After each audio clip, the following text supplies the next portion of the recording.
So Napoleon, you're not helping next week, right? You're piecing out, right? Yeah, when you give me marks when you worked. Good job, dude. don't be easy on him. Okay, stay, and then I will gank. I will do Nah, the same to you. I'm gonna peace out. You folded so quickly.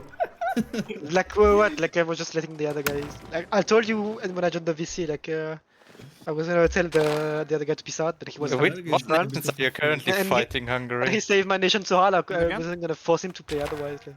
What is Hungary So currently you- fighting? Poland and the Ottomans? Yeah. With That's it. Austria and the Pope and Two Sicilies. Yeah, Two Alright. Sicilies is just Sicilies didn't do blockading anything. Istanbul. He Don't didn't do do anything. Two Sicilies Just- is causing war exhaustion in Ottomans. Yeah, he's blockading me. Yeah, Yeah, but he the was Ottoman is not paying Paid the his Muslims. the Good taxes. job. Like he's scheming on his taxes, dude. Hope, when are you Do my calling a part. crusade on the Ottomans?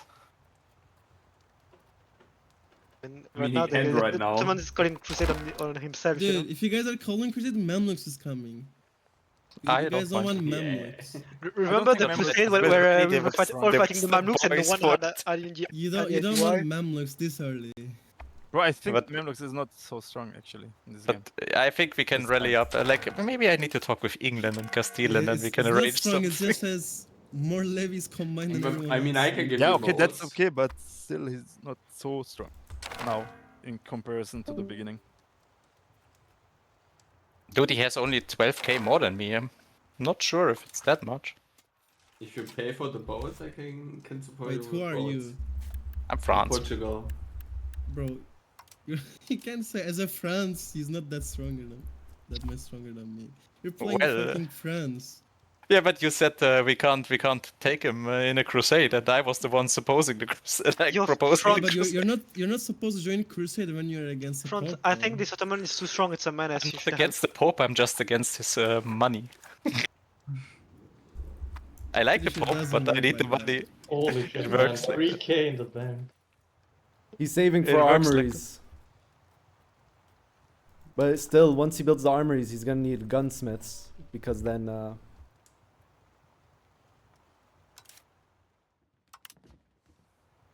yeah. Because then they won't run properly. The armories. God, I love that Paradox took Victoria 2 path, I guess. لا ما اشتكي بس مش مبين انه If only the combat was like in Wiki 2. Oh god. I mean, the way it seems to me is like it's it's VK3, Yeah, the okay. economy of VK3 with Not the sure. military of CK2. Also CK in general.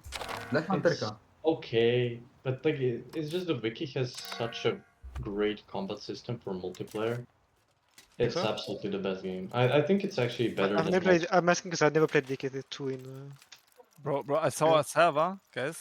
They're running like a multiplayer on like Christmas for 24 hours straight, bro. What the fuck? On Like, Christmas? Boku Yeah. does this Before? now. Which one is that? I'm gonna join. Boku does this, I think. If you said it in New Year's Eve, I would have come.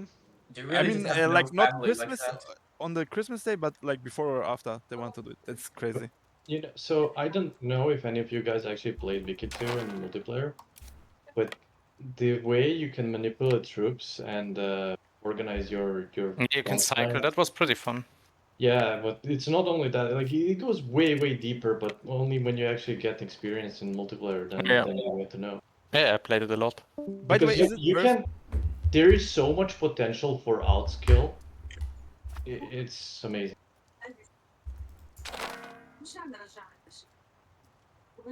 It's not like in most of the games where if you're outnumbered 5-1, you're just gonna lose. There is nothing you can do. But in Wiki, the positioning is so important, and like I mean, in this game, positioning is very important. Also, I think cycling is Yeah. also a thing in this game too. yeah. But so for example, here most of the times you have one battle you're paying attention to, right? Well, in But in this stage of the Wiki, you have- game, in this Yeah, stage of yeah. the game, once you get to like, I imagine once you get to age 4 and 5, there will be multiple battles. Yeah, you will either that or you cycle one battle if it's a very important one. I mean, the benefit that Wiki has is that it's only one age. Europa Universalis is 5 age. It's a much wider span of years it has to Are we cover. seeing nation Oh, review now? That absolutely. is the big Yeah, question. yeah. Nation review time. Yeah, I'm curious. All right, so let's begin. Let's begin with nation review. We're gonna have to win this. We lost more troops, but we still have more troops. Yeah.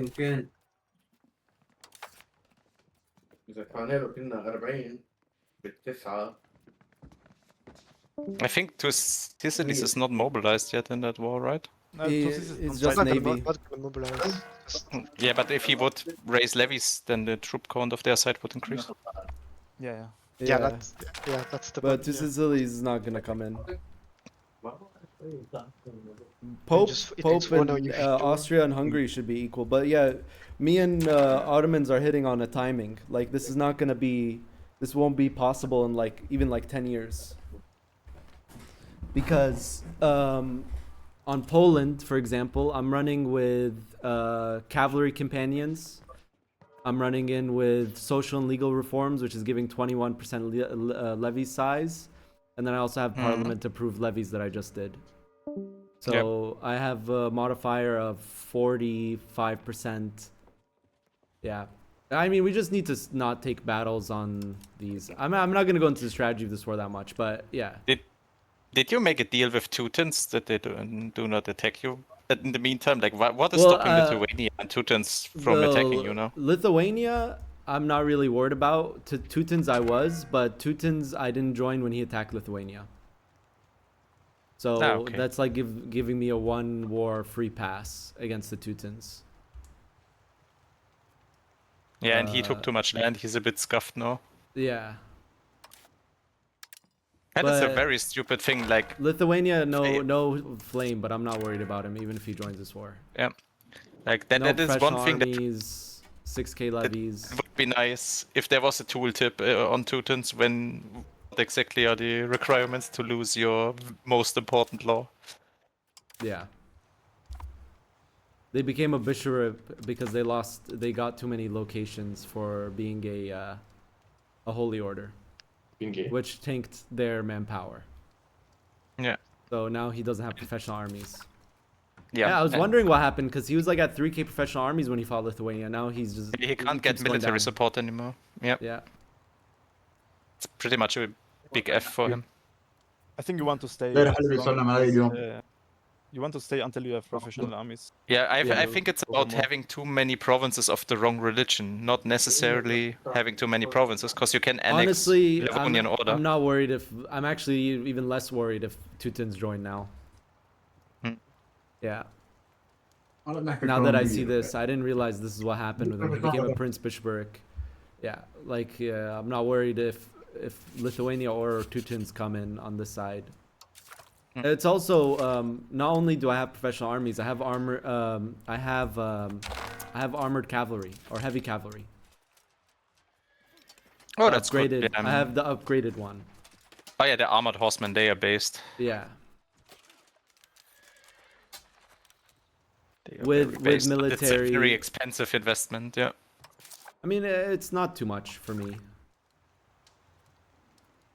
Yeah, so like, and then I also went military focus as well. So I have 10% cav power, and then I also fired an event for 5% cav power. I also proc the Giga pop growth event in the middle of this war, which I didn't like. How can you pop that? It's certain nations. I think they're European nations. If you fill some prerequisites, you can get growing families for 10 years. Based? Yeah, it's like I think Central European nations. So like I don't think France gets it. I'm not sure. No. So like I Germans. think it's already outgrowing me. Yeah. Yeah. Yeah, but But we both got hit by smallpox. I think this is gonna be an interesting war. I think that we just need to stop taking battles on -3s and -4s, and it will be a lot better for us. Okay. Yeah, that sounds like a very smart thing to do. Yeah, but we can win this one. Did Hungary go military focus? No, he went admin focus.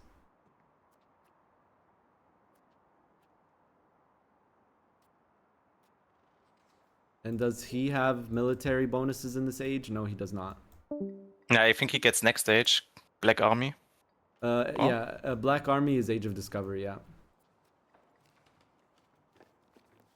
Pike and shot, yeah, Black Army. Then it takes a while until he gets armory, so probably too late for this war. But for the next one, he has professional units. Yeah.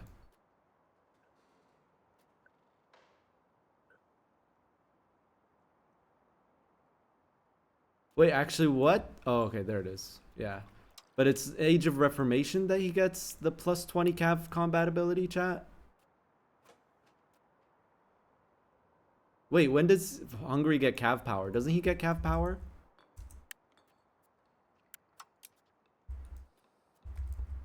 Isn't he just getting good horses, I thought?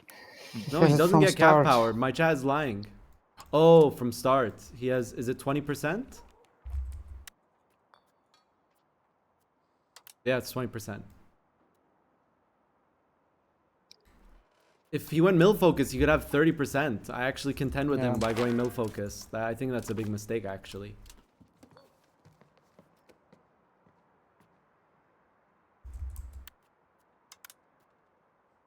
But I think proximity is really good for him because he has It's 2.5. a bit more bro. struggle. It's 2.5. I mean, Yeah, I don't think it's worth actually. I don't also. think it's worth 10 cav power is 50% increase of cav power. So he has a huge power true. spike. I don't know about Hungary's situation, so I don't know if he can go quality day one and build a sergeantry to be able to get professional armies day one. If so, yeah, he could. he's a monster. So Yeah, that's actually, also I a think- mistake. Yeah, I think Hungary is actually giga strong. Yeah. The fact that I got professional armies before him just like gives me a big window here. Yeah. And then he also didn't go mill focus. Burgess, thank you for the raid.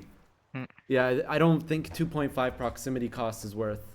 How can I like spawn professional armies faster? You need, before it spawns, you need 10 quality over quantity, and you need a sergeantry, and you need to be making positive manpower. That's it. It's basically what you need to spawn it. You can look it Yeah. up in the wiki. So you have a But chance need of to spawn spawning it, but you can also see it in game, by the way. It's the same with printing press. Like every player in Europe should be able to spawn it. I mean, not even in Europe. Everyone should be spawning printing press. If you have let's say Renaissance University. Let's say I have everything what you said, but I didn't spawn it. What happens is if you are a potential target to spawn, you get 2% monthly in the location growth with doing nothing. Okay. I can post your Yeah, link in the... it's always worth it. Yeah. Yeah. If you can afford a sergeantry, you should always I instantly don't know. push the value. 2.5 proximity cost is not worth it, guys. I really don't think so. Yeah. In multiplayer, I think especially if you're a nation like Hungary with 20% cav power, I didn't even know that they had that. 20% cav power, that's insane. That's 30% cav power age 2. For me, it's I took admin also because expected cost of core is a pretty good modifier. I took Diblo. I took admin because I don't have any natural... And I want the max literacy, which is more tech. I mean, admin in general is... It's 5% literacy and the 1% interest per annum are also pretty good in admin. I think that it's fine. I think it's fine on a lot of nations admin, but I'm saying that a nation that starts with 20% cav power and unique cav units, like, come on. 10% cav power age 2 is too good. Like, I don't even get my unique cav unit until Age of Reformation, I think. Yeah. But does he have a nice fort line against the Ottomans? No, nothing He against... has a good one. Against me, yes. Against Ottomans, no. I do actually. It will just like reconstruct it. Yeah. So. Yeah, you need to run on top of it, on top of the forts with your professional. Yeah, I know. Yeah. All right, let's. That's enough of discussing that war because it's an ongoing war, which is also part of the reason why I want to finish the war. I know a lot of people want to go to sleep and stuff, but it's like in between session wars. Yeah, it's understandable. Yeah, but it's just It's unlucky that we always start so late, because otherwise you would probably have finished it. Yeah. Maybe we should just host 15 minutes early. Today was We also should just partially not be in remote. time. That's it. Yeah, guys, I really apologize. Like I Yeah, thought it was like- half an hour later. Like me and Kailas were here 15 minutes earlier, but Yeah. Like I said, I had some stuff I need to deal with, and I was like rushing. I don't blame you. You weren't even the last person to join, so I was even the last person to join. Yeah, that's true. All right, let's It's go down fine, this you- roster and look at these nations. Let's start with France. Let's see with the payments. Oh my god, the payments aren't even that big part of his income, dude. Look at this. no. Dude, by 2 sessions, he's gonna be out of pops. Well, he's integrating vassals, so that's not true. But still, I think he'll also be fine with this change. His income will be like this most likely, because he's probably gonna have to slide diplomatic slider all the way to keep loyal vassals. But that's still fine. He's still making 344 ducats a month. France is just insane. Even if he's decentralized. So the loyalty is just gonna increase. No, well, yeah, it will increase. So initially, but still, I don't think 8 loyalty of subjects will be enough, because the calculation of disloyalty is rechanged too. It's not just Oh, I didn't. yeah. But it is more than 8, no? Because it's 30 now. I mean, we can Yeah, load it's the gonna- patch and it's see it. Should we do that? I think it will be better to see how it. But then Okay. you have to reload again if you want to do more nation review, because it changes a lot of economic things. I mean, But- we'll probably I'm almost certain that next patch will 1.08 will be out. I think also 1.08 from the beta. Like, I don't think, and I could be wrong in this. I don't think anything's changing except the levy bugs, because there's 2 levy Yeah. bugs currently. I can just load the beta and then tell you what happens with my vessels. No problem. I don't even, I hope they maybe not fix full, CPU. not full diplomatic spending. No, Oh, no, I yeah. don't. Like most of them are on 80 or above. I even siphoning income Yeah. from them at the moment. He could even inflate more if he wanted to. That's insane. God. Why did I decide who gets to play France based on the Wheel of Fortune? Yeah, I always push it up shortly before the parliament is happening. Then I push it above 1. Yeah. Can we not talk about inflation, please? Can we talk hate about it. inflation? Serbian inflation. The problem here is you expanded your gold and silver too much. That's the problem here, Serbia. That's why you're gaining so much inflation. You need other sources of income. Because it scales down the gold produced, silver produced, based off of your other income. Tax base, or isn't it? Yeah, tax There base. is Yeah. no Tax such base? thing about expending too much gold or silver. I mean, I'm just saying that's why you're I at don't that believe inflation. Yeah. That's why I say it. It's actually going way better than it was. Yeah, how much max manpower is France at? Okay, already at 10k. Yeah, this France is just a monster. Like, no one can contest it, I don't think. I mean, it could. Let's see, Castile. He doesn't have He's the the only professional one who armies. can even, like, remotely. Not even. France is already at 10k max manpower. Right now, Have you there's seen my no funny one. control? Yeah, and the control looks insane. Like, this France could literally, in about a couple years, when his manpower recovers more and he builds a big army, he could literally 1v9 Europe, Western Europe. I probably have to do that in the HRE to get my French comté. Yeah, but yeah.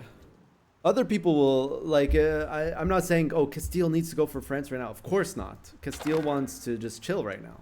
He's just got his armories. And he's how much did he urbanize? Because that's pretty important in the first stage. Giga, and he moved his capital to Cordoba, which is exactly what he's supposed to do here. Yeah. Yeah, exactly. So he actually has more urban locations than Castile. I mean, than France. So actually, after a while, he will have more manpower than France. And even if France decks him right now, it doesn't matter. Like, what is he gonna take north? Spain. Yeah, the difference is I have more cities. He has more towns. Yeah, but armories right now, it's just towns that matter. Cities do give more levels, but you have to bring. But each armory is 1,000 soldiers, so promotion speed's gonna be a big factor here. And this is actually something that's very interesting about EU5. Promotion speed impacts manpower recovery speed. Do you guys know why? Because you need to staff more soldiers if they die. So every time you, like, let's say I just lost a battle, or I just took a battle, right? I just took a battle. When I go back as Poland to go reinforce my troops, soldier pops in the nearby armories are going to die. Because that's how it gets calculated when they reinforce.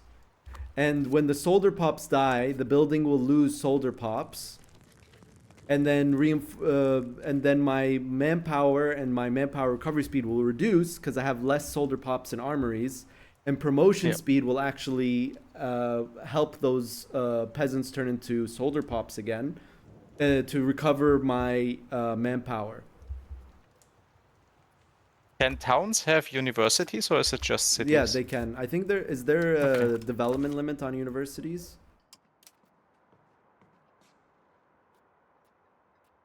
I know hospitals and canals have a requirement, but I don't know. I don't think universities do. I think it's just a town. Yeah. Yeah, like I got some negative stab events before this war, which is actually hurting me because of the pop promotion speed. I also need to start pushing free subjects now.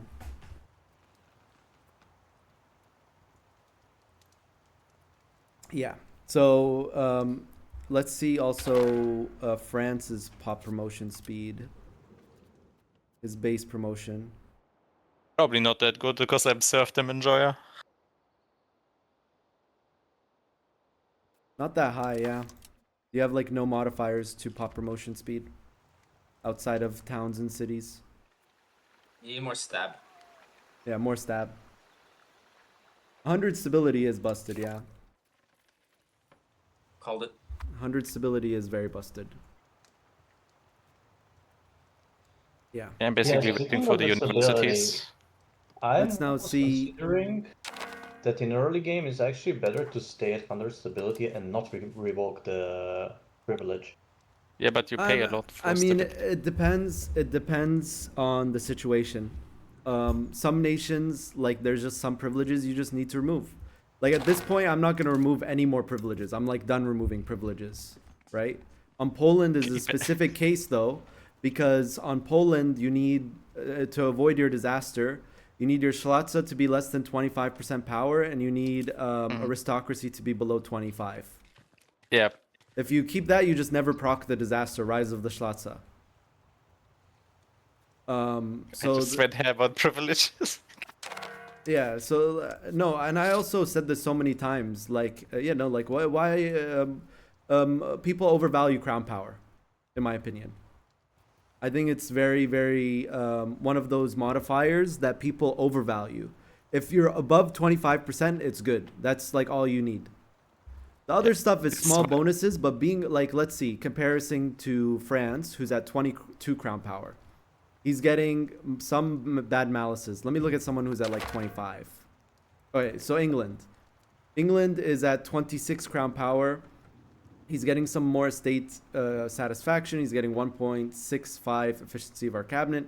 A bit boosted trade income, but trade income is still like not that good. Even in the next patch, it gets worse.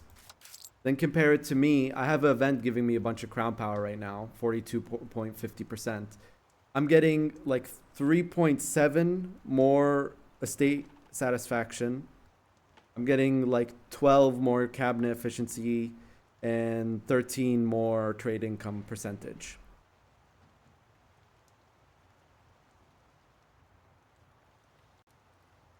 But yeah.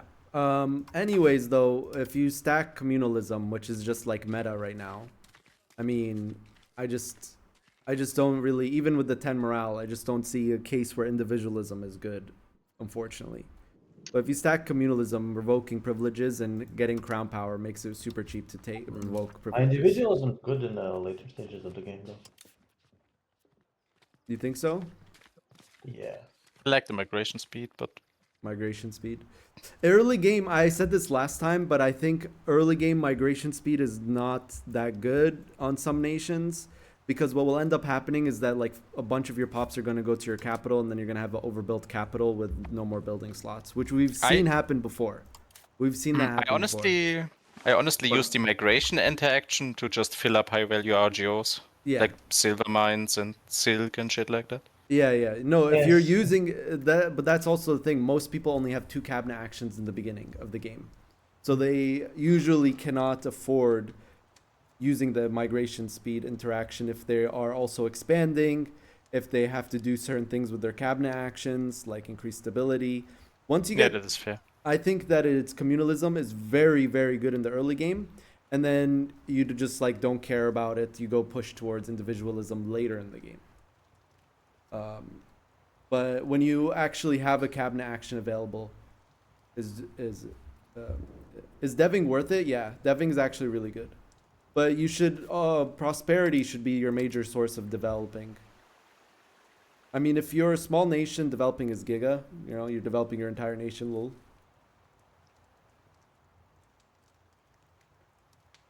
The best part of crown power is building upkeep costs, which makes your mill buildings cost less, which makes them way better for eco. Yes, but they're buildings only use 20% of their cost. Yeah. Right? So the base is 20%. So you're getting a reduced cost on 20% on your crown power of 20%.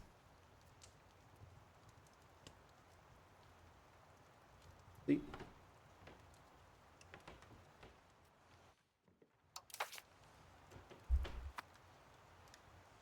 Yeah. I've just seen many cases where people have like 1 million pops in their capital and their other cities are and their RGOs are struggling to populate. That's why. So if you're microing the migration action, yes, migration's good.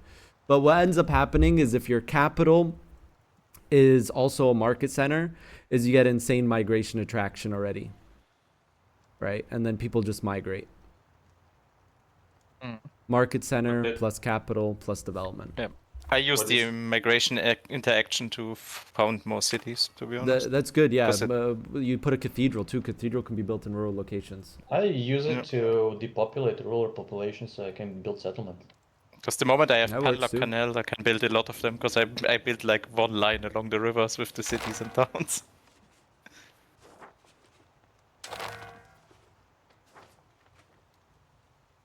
Yeah. All right. Yeah, so England. Oh no, I'm about to get fried. Let's see. Did we get... Oh, the lack of banking is really rough on us at this point of the game. That's England's scaling factor. You need more ships. Well, you want foremost city rights. You want to basically make your entire east coast all towns. Not all of the good RGOs, obviously, but you know what I mean. Like this, you want to make a bunch of towns on your east coast. Then you want to get banking around this time so you can do dock protected harbor combo. Yeah, I know. Did we get coastal forts yet?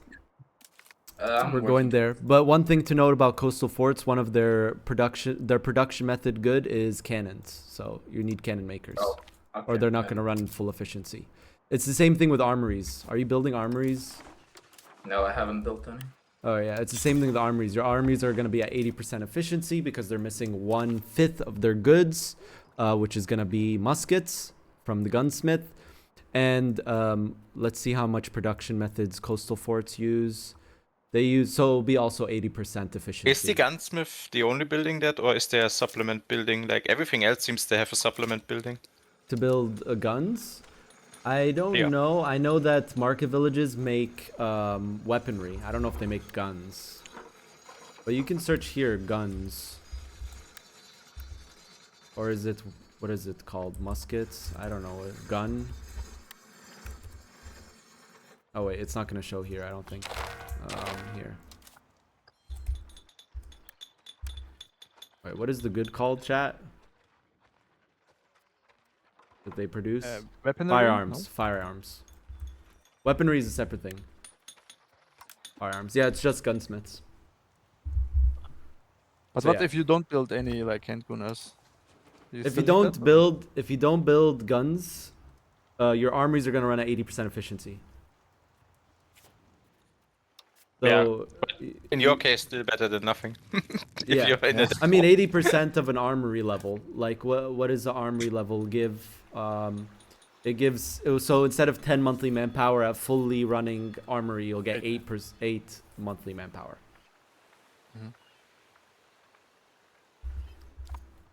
You can trade it in from me. I have gunsmiths. Yeah. Making guns, trading guns is really powerful early game because of that. It's even better in the next patch because AI spam armories now. But the tax base is looking good and it's a really good increase. Like this is a very nice increase over the session. You can see around here's where we started. This is like he's doubled his tax base, more than doubled his tax base, almost tripled his tax base this session, which is pretty nice. It's really good. Getting better. I am catching up too. Good luck in esports with that. I think we need to make a market in the north. I think we need to make a market. Let's look. Probably in Edinburgh. That's kind of awkward. Yeah, we need to make another market here. Yeah, that's kind of awkward. What you did? Yeah. Yeah. Did you delete a market? Exactly that one. He deleted the I market deleted there. the Yeah. market there because it was annoying. Okay, so the thing with markets, I mean, even making a market in New York is a strategy. You can make I think actually even making a market in Edinburgh, making a market in New York is good. You see, you need Aldi Nord. I mean, yeah, you do actually need York. Yeah. Edinburgh, New York. Look, below 70% market access, I like to make a market. That's my personal preference. Everyone's different. But you'd be making more money if you did that. Yes, you have to manage more markets. You have to manage more goods needs in multiple markets. But you can also trade in between markets. And you can making goods and make your trades more valuable by trading with yourself. Can market access be spread over sea as well? Yeah, Like, it's spread over sea. So there's when you look over harbor capacity, there's a trade, embark, disembark cost. But it always takes the land route if it can. Yeah. That's why you also build roads, even as a naval nation, because of the. I mean, you build roads also because you need roads for bridges. Yeah. Yes. And the development buff. I mean, you don't need to self-trade for profit, but like if let's say one of your markets have like a woods need and you have another market with high woods, you can trade selling wood to yourself. You can also do it to will make profit. Yeah. It doesn't even need to make profit. You can like delete auto trade, stockpile a lot of wood in the north, and then mass build and then stop it again. Okay, well, I'll see next week. But I think Yeah. I've been doing better. Yeah, so I actually think that making you have to manage more goods, but I think it's good. I think it's good. York, it's not necessary, but Edinburgh for sure is necessary. Anything below 60, anything below 50% market access, you're getting a hit of 50% tax base on RGOs, 50% output on buildings. Okay. Yeah. That would explain why RGOs in the north are so unprofitable. Well, it's also because of control, right? Yeah, and it's both, yeah. So it's both. You're stacking both on top of each other. This is why Paris is such a juicy market and the Aldi market is not thriving yet. Stop flexing, I buy. But there are situations where you want to expand your resources even if they are not giving you any money. If you need them. Yeah. Or it's food. You always want to expand RGOs. One thing that you should always make sure in your market, this is advice for everyone, just always make sure your food is 0.01. Always. If your food is not 0.01, you need to expand food RGOs. I don't think anyone has bad food price because everyone still has peasants, but it becomes a problem as you de-peasant. Because something very important to know is that peasants produce food just by existing. Oh, yes. Do you just eat the peasants, or like how does that work? No, they do subsistence farming. Oh, okay. So as you peasant, you will start having more focus on food. So you need to start expanding food more. Like in the early game, food, like you basically have no food problems, especially after Black Death. But then as you de-peasant, you will need more food. Right now you have so many peasants, it doesn't even matter. Like food is not necessary. But the reason why you need 0.01 is very simple. If you click on a location, cheap food here, 0.05 pop growth. Yes. Yeah.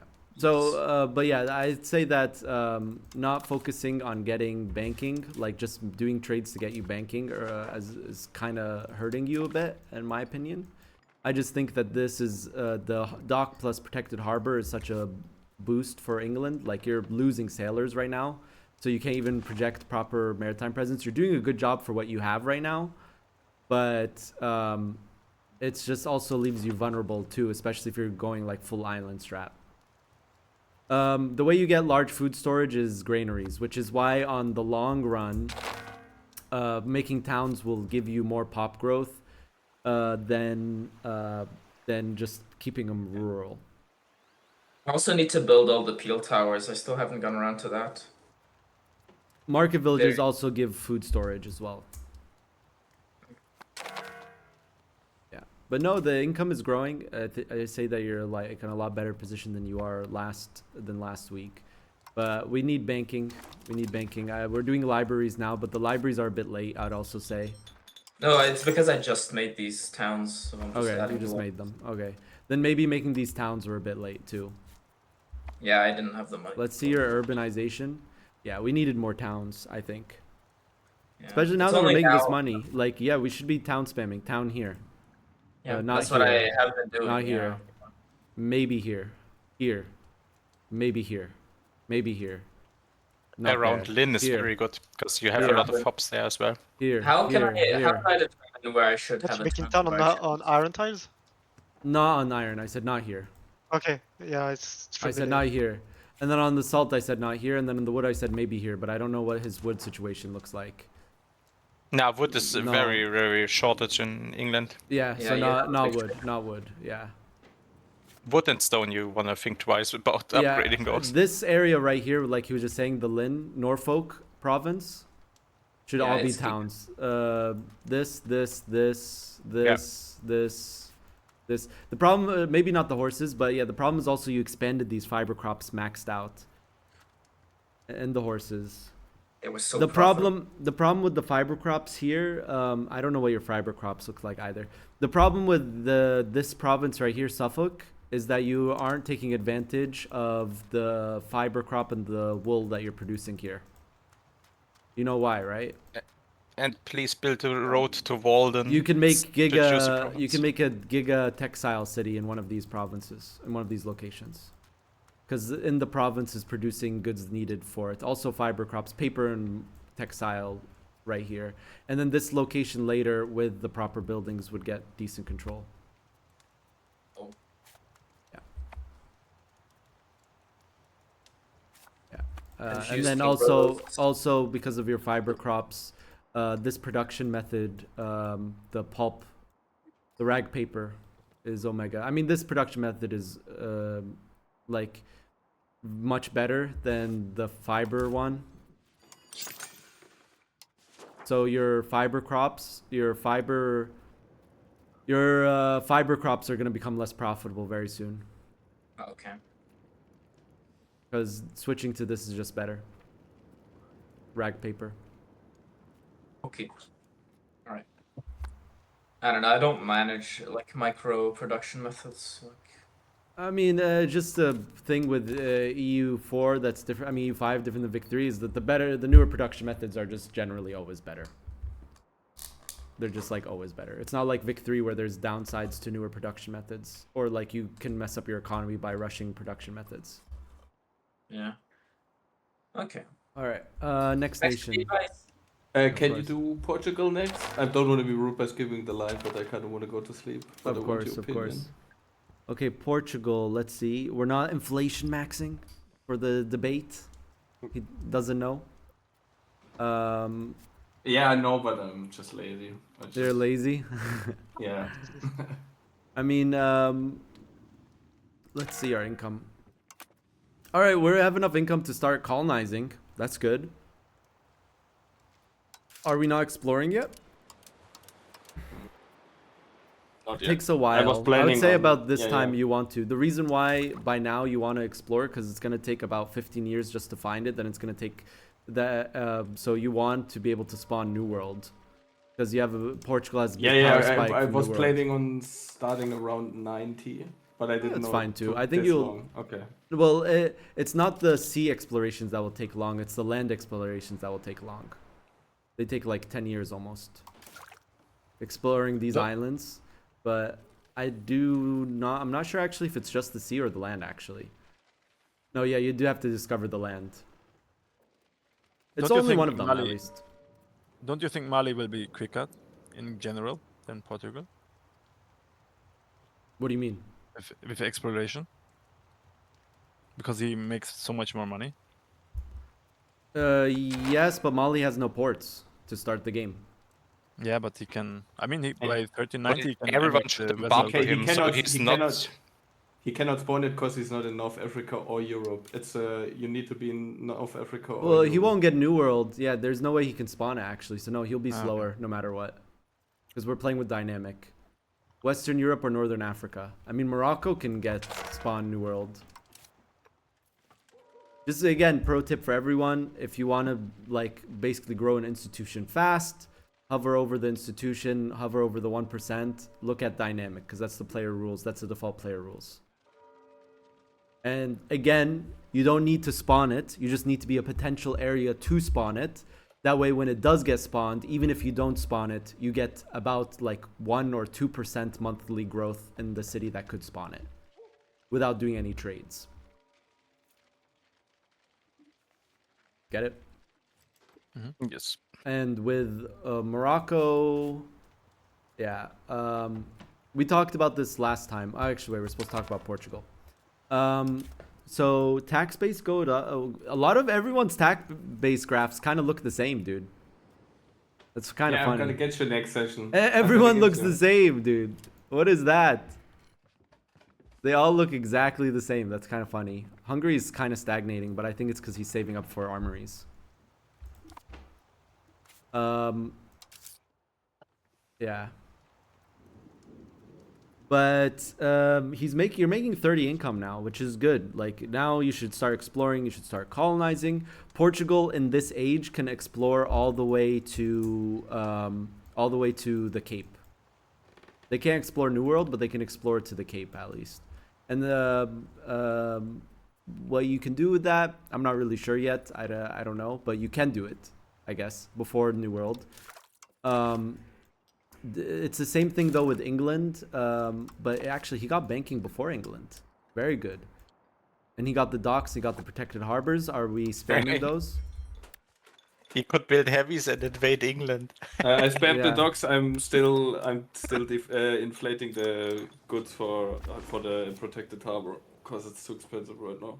Okay, well that's good. And you also made a lot of towns like we suggested.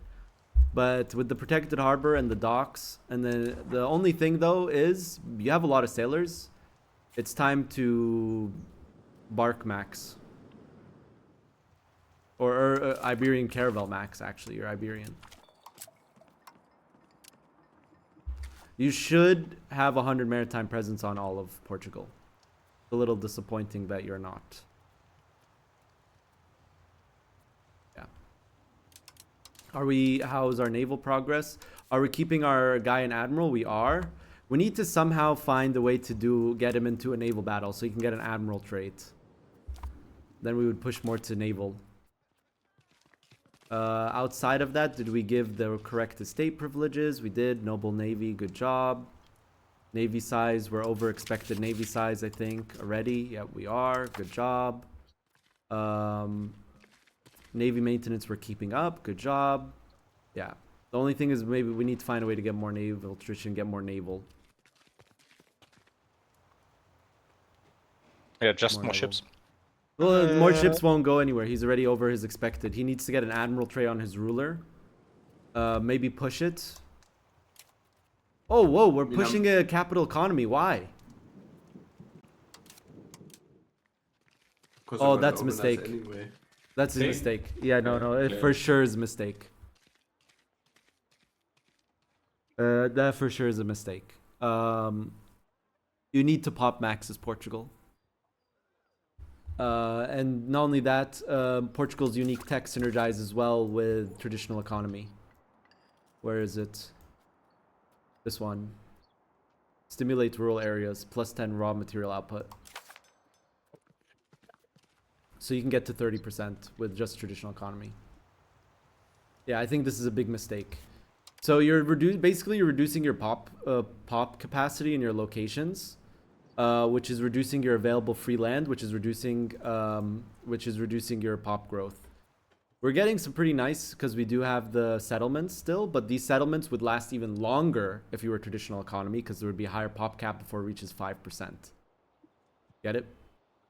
Yep. Probably worth to expel people from there. Yeah, and we do have decent RGOs to like continuously expand. Like, yeah, you will stagnate with the RGOs, but by the time you max out your RGOs, you should be like getting your trade game going as Portugal. Theoretically. That's my perspective at least. Yeah. But it's gonna be hard colonizing if we don't max our pop growth.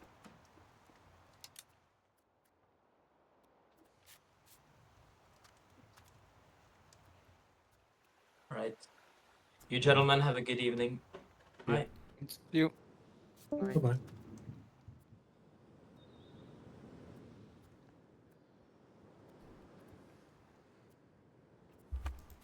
To be fair, you still have a lot of available free land in a lot of your locations. It would only be a difference of like 0.01 or 0.02.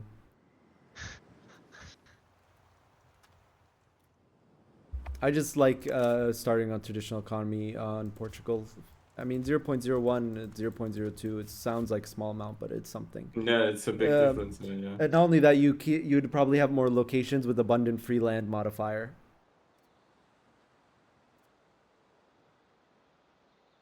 Which is 0. It can scale up to 1 pop growth, 1%.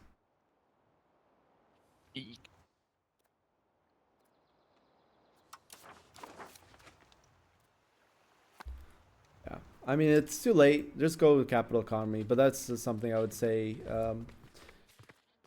But I think that it's fine. It'll be fine. But we did push it. We gave Burger controlled mining. We did guild investments, land of commerce, your cabinet influencing.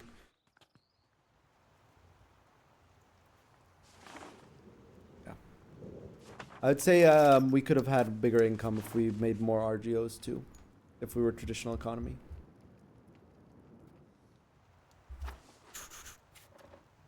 If Kegels would stop spreading smallpox, you also could have more pops. How much do you lose from basically, smallpox?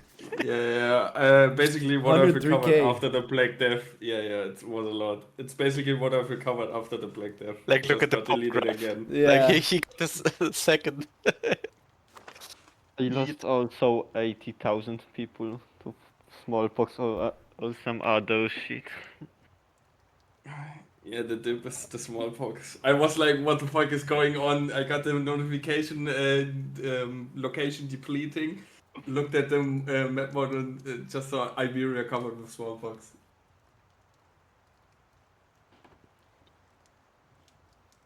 Yeah. I mean, it's still fine though. 30 ducat income. You know, we're getting there. Yeah.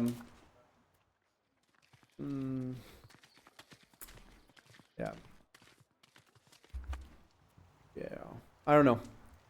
I could be wrong on this, but I just think traditional economy would be better here.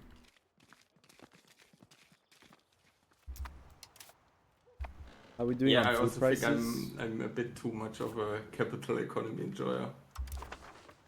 Yeah. I mean, go it, see how it goes.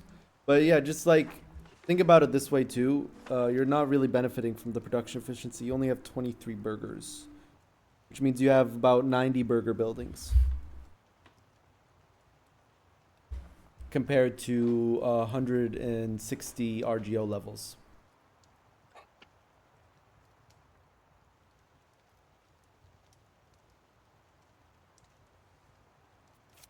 So you would be making more money for traditional economy now. Right now, in this moment, right? Yeah, absolutely. Right? If they're equal, which they're not equal. Like a building could be producing more than RGO, and RGO could be producing more tax base than a building. But it's 20% raw material output versus 20 production efficiency. Yeah, again, you'll be making more money later, but once you start losing this abundant land, your settlements, they're gonna also delete earlier because of pop cap. I mean, let's say that you were, let's say you had like 20% more pop cap. This location's pop cap would be modified by another 20%. Mediterranean climate is giga. Oh my god. But yeah, you can just be growing people out of Portugal. And you'd probably have more settlement opportunities. Plus, you can do on Portugal, you can do the funny of, you can do the funny thing of depopulating areas. So, like doing the expel. You can also make a big navy and then abuse some Mediterranean islands as pop farm for colonies. That's what one Portugal in the Sunday game did. Yeah. Yeah. Yeah, but yeah, you could expel here and then keep this as a settlement farm, a pop farm. Yep. All right, let's see who's next. Any questions? Austria. All right, Austria. Alright, have a good evening. Bye. I have to go to sleep. Austria's hugging Bavaria. Very nice. No player wars this session except for the very end against Poland. Let's see. No, Holland had a player war. He had a player war against Milan, but it wasn't a real player war, no? No, it wasn't. It wasn't a real He joined one. my coalition.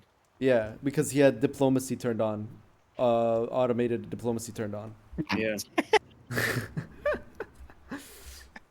Who the fuck does that, man? In a multiplayer game, having automated diplomacy turned on is a bit freaky. I agree. Nice. Yeah. Right now, it's not an accurate representation of your tax base because you have levies called out. Levies give you a modifier of minus 20% raw 20%. material. Minus 20 raw material output. We can take a quick look at labor growth. Habibi, does the modifier scale with the amount of raised levies? No. If you call a levy from a location that's spawning 15 dudes and one that's calling 5,000, it's both minus 20%. Okay, but it's only applying to the location that unit is from, right? Yeah. Yes. So if you have a location with shift, so if you shift consolidate your levies, you can actually remove the modifier on random provinces. Just saying. I used it early war with Byzantium to keep one small stack of levies and place my general on it, and then I never used the sergeantry to build the. So you just had permanent minus 20% raw material output somewhere. Yes. So yeah, it's also minus 20 food, but like I said, in this stage of the game, food is literally not a non-issue because everyone has so many peasants. But yeah, so it's not an accurate representation. He's probably making like another extra 10 ducats here. Maybe not 10 because he's actually not taxing his commoners so much. Are we full serfdom? I am. Yeah, he is because he wants that privilege in the next stage, I think. Yes. Okay, one thing to keep in mind is if you're full serfdom is you probably should have went more decentralized. Also, I'm very concerned with your level of centralized versus decentralization for next week, given that you have 12 subjects. Yeah, all subjects will push me towards decentralization. So if Yeah, I but push a they're cabinet gonna member be too, then I will disloyal. be fine. They'll be disloyal in this war that you're in. Yeah. China, I heard a rumor the But Poland guy wasn't very good. but generally, if you're going full serfdom, you want to have full communalism and full decentralization. You know why, right? Yeah. Yeah, to revoke privileges. No, for state satisfaction equilibrium, so you can actually take advantage of the maximum tax for peasants. Yeah. I also right thought now- about favoring the common people to get 10% more. Like, you could be making, if you, let's say okay, so we're at 50. Let's say you could be at this income right now, which is like a 10 ducat increase. But again, it would probably be even more because you have minus 20 right now due to your levies. Yeah. But yeah. Yeah, it's just something to keep in mind if you do end up going serfdom. You want to make sure that you are getting sources of estate satisfaction so you can actually take advantage of the max tax on peasants. And also probably also traditional economy more, but I don't know. Austria, I think, also is a traditional. I think for most nations it's traditional economy. I think maybe the exception are like Venice and Genoa, maybe Florence, where you want to go capital economy day one. But that's my take. I could be wrong. I think that traditional economy is just better until like late 1500s for almost every nation. Maybe not late 1500s, early 1500s. So yeah, you're probably also gonna have to be doing this. So your income is gonna be way worse than what it is now too. Because again, you're at 5 decentralization with 12 subjects. To be fair, I'm probably also gonna have to up my diplomatic spending as well. But if I did my calculations correctly, it's only gonna be half. I mean, if you have enough diplomats, you can send the things, the relations. They only cost you 0.10. 0.10 diplomat per thing. Yeah, but we'll have to wait and see how his vassals are gonna look like next week. What they're gonna do. Yeah. Besides that, let's see.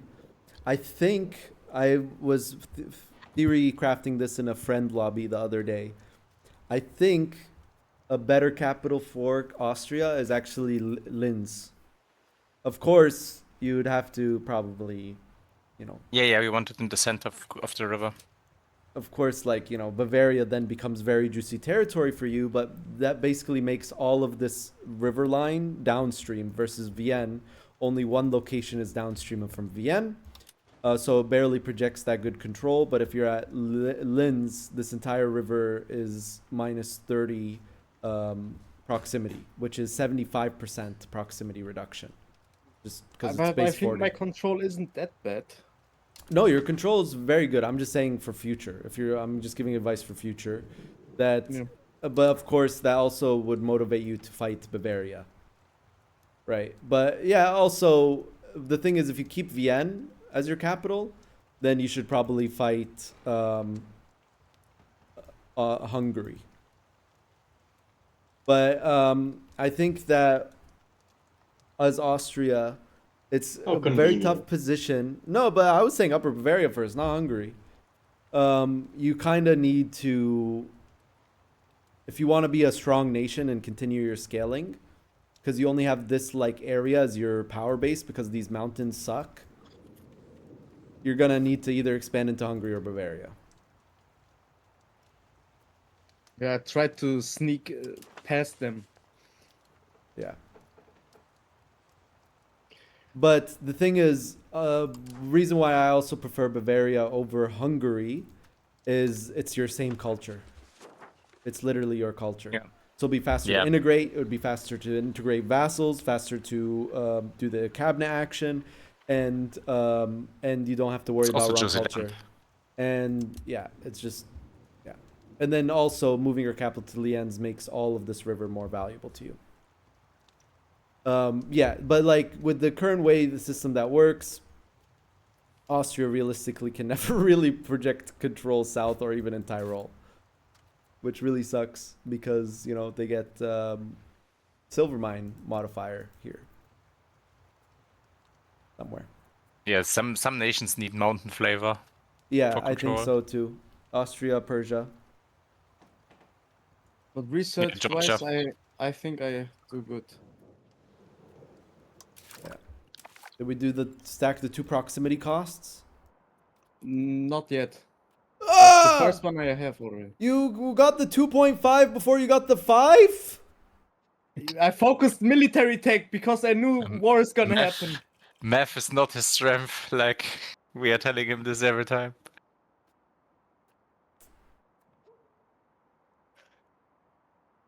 But in the end, did these techs help you? You lost the battle to Poland there in the end, dude. Yeah. Yeah. Well, that's also unfortunate.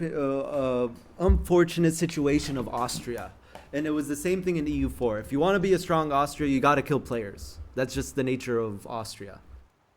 And EU4, it was like you need to kill Bohemia, and you need to kill either Hungary or you need to kill the Swiss player. And same thing in EU5. You want to, or Venice in EU4.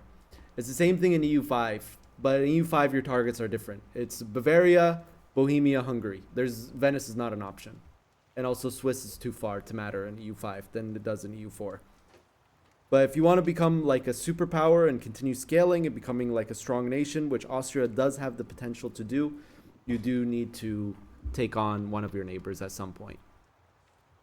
And Hungary is much harder than Bavaria, but yeah. You can also just be a cute Austria. There's nothing wrong with that. Besides that, let's take a look at RGOs. Looking very good. Of course, RGOs also labors. You have a couple locations where you overbuilt. Why do you do that?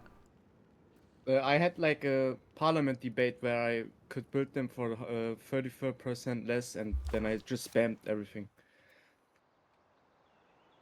I mean, it's fine. It does also create... wait. Oh! Where is it? No, he has it. Okay. Oh, but wait, why is this not giving the modifier then? I'm so confused. Shouldn't you have a modifier here for migration attraction because of jobs availability? You don't. I don't know. I never checked it. Is that only a towns thing, chat? Towns, is that only an urban location thing? I think it is, actually. I'm wrong.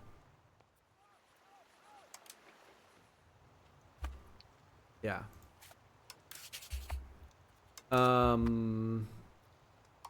Yeah.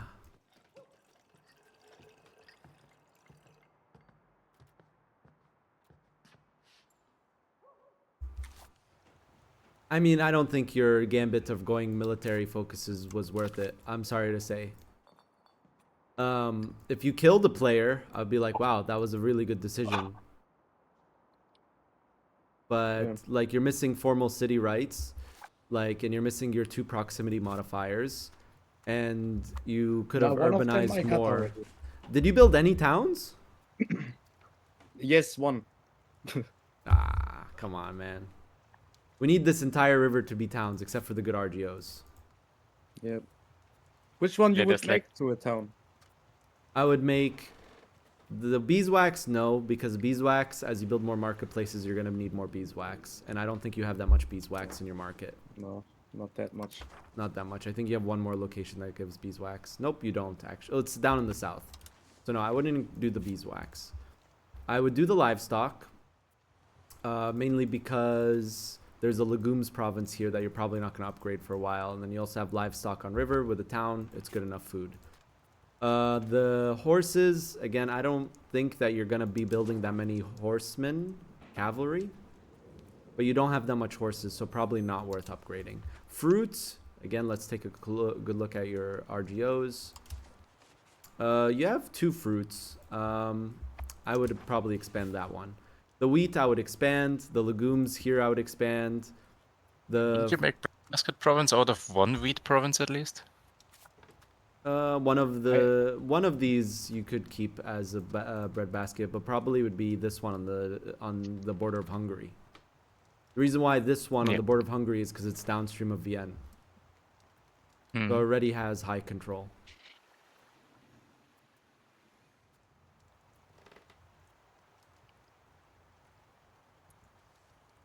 It's also, yeah. I mean, I would also have upgraded the wine. Wine is not a good RGO because there's a building for it. That's how I see it anyways. If there's a building that produces the RGO, it's not that valuable. Except for wood, lumber, in certain situations. But like wine, there's a winery. So I would have upgraded the wine as well. Yeah. So, yeah, you could have probably been like at 100 income by this point of the game. And by probably, I know for sure you can, because I've just played Austria and had less expansion than you. And I was at that income. At this year. I mean, if you had professional armies earlier, you could have hit a really nice timing on someone else. Yeah. All right. So that's about it. I'm not trying to flame, but that's just my opinion. You know, of course, we're still in 81, so there's still opportunity to show that the military maxing was worth it. We can look on Bavaria and see if it was worth it. Bavaria is held on to the emperor. Is he passing laws? Yes. Steal the golden he passed bill. one law. Was it the one that gives the manpower? Or the one that gives the money? Like imperial authority or something. If he's holding on to the empire, you want to do... He just needs to do this and he'll have so much manpower. This one. City's contribution.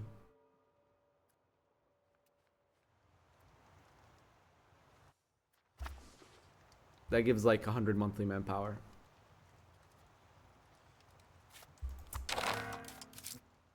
Austria isn't at 100 income, he's at 62, chat.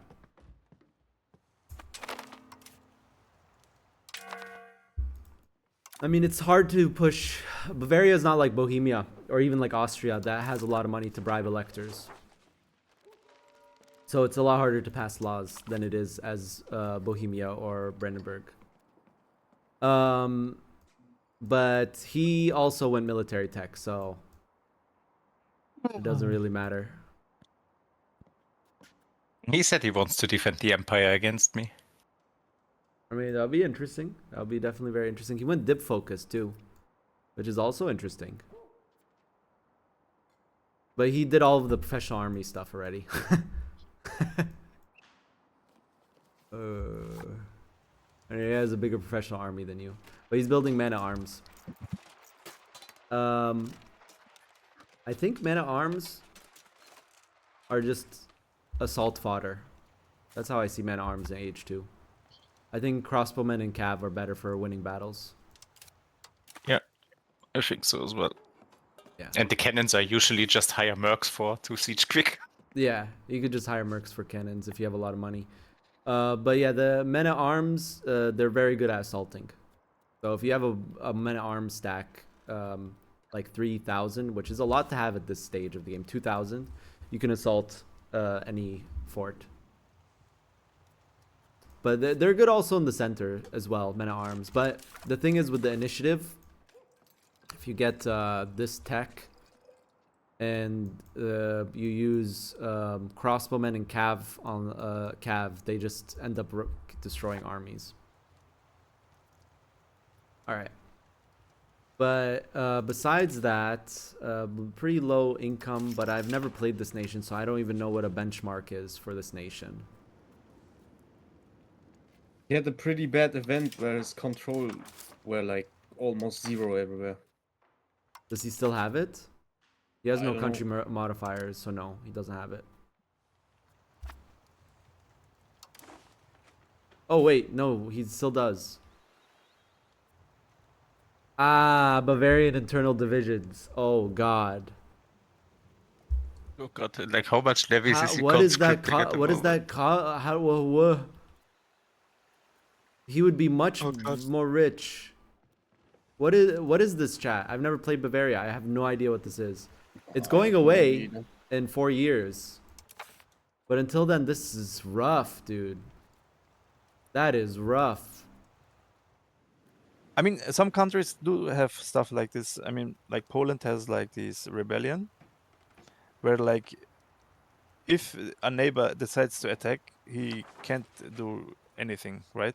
Like some countries do have stuff like this. Don't you think like it should be a rule that in times like these people can't attack or something, because it will be unfair? You can't make these kind of rules. You need We to have to wait for make the mod mods. fix it. We just need But the you money can't make a mods rule fix that it, people are not allowed to annex someone else. Like, Yeah, there's Because, a lot like, of potential for yeah. abuse. That's the problem with rules like Yeah, that. yeah. And especially if people learn triggers, they can just make it so people never can attack them. Yeah. and not even that. Like, you can't punish someone for someone else having a bad event. Like, if Austria wants to attack Bavaria, you can't punish him and say, no, you're not allowed I to mean, do it. you just 'cause, need the guy to, has yeah. I think you just need to like mod these kind of things, yeah. Yeah. But hey, dude, he's really weak compared to Austria. Where did Austria leave? I'm sorry, Kylak. I love you, but I'm just saying I don't know. You shouldn't feel bad for killing players. You're just It's saying a game. something. At the end of the day, it's a game, Yeah, and extremes. plus, if people die, there opens up more of the world, which will make the game It's more not like interactive. the game came out like 3 weeks ago, and we're all still learning it. Yeah. I'm not gonna fight him though. Well, you're just gonna stay as this Austria forever? This size? I don't know. I feel bad if I like attack him, you know. Then why did Right. you go milk No, it's focuses? not. Why didn't you just greed? Why didn't you don't just greed? He wants to scale into Venice. But that's not the No, that's no. like the one direction that you can go in EU5 Austria. I know. You can go north, you can go west, you can go east, but the south, you just got these mountains here that just destroy your control forever No, and no, ever no. and ever. His genius plan is Navy Austria, moving the Navy capital Austria. down. Yeah, he's gonna move his capital to Venice. You don't get it. Yeah, he moves his capital to Venice. Makes Venetian his primary culture. Yeah. Yeah. Base strategy. Okay, what nation should we look at next? Let's just go Hungary. down. Yeah, 2 Sicilies. Hungary? Yeah. No, 2 Sicilies. But yeah, sure.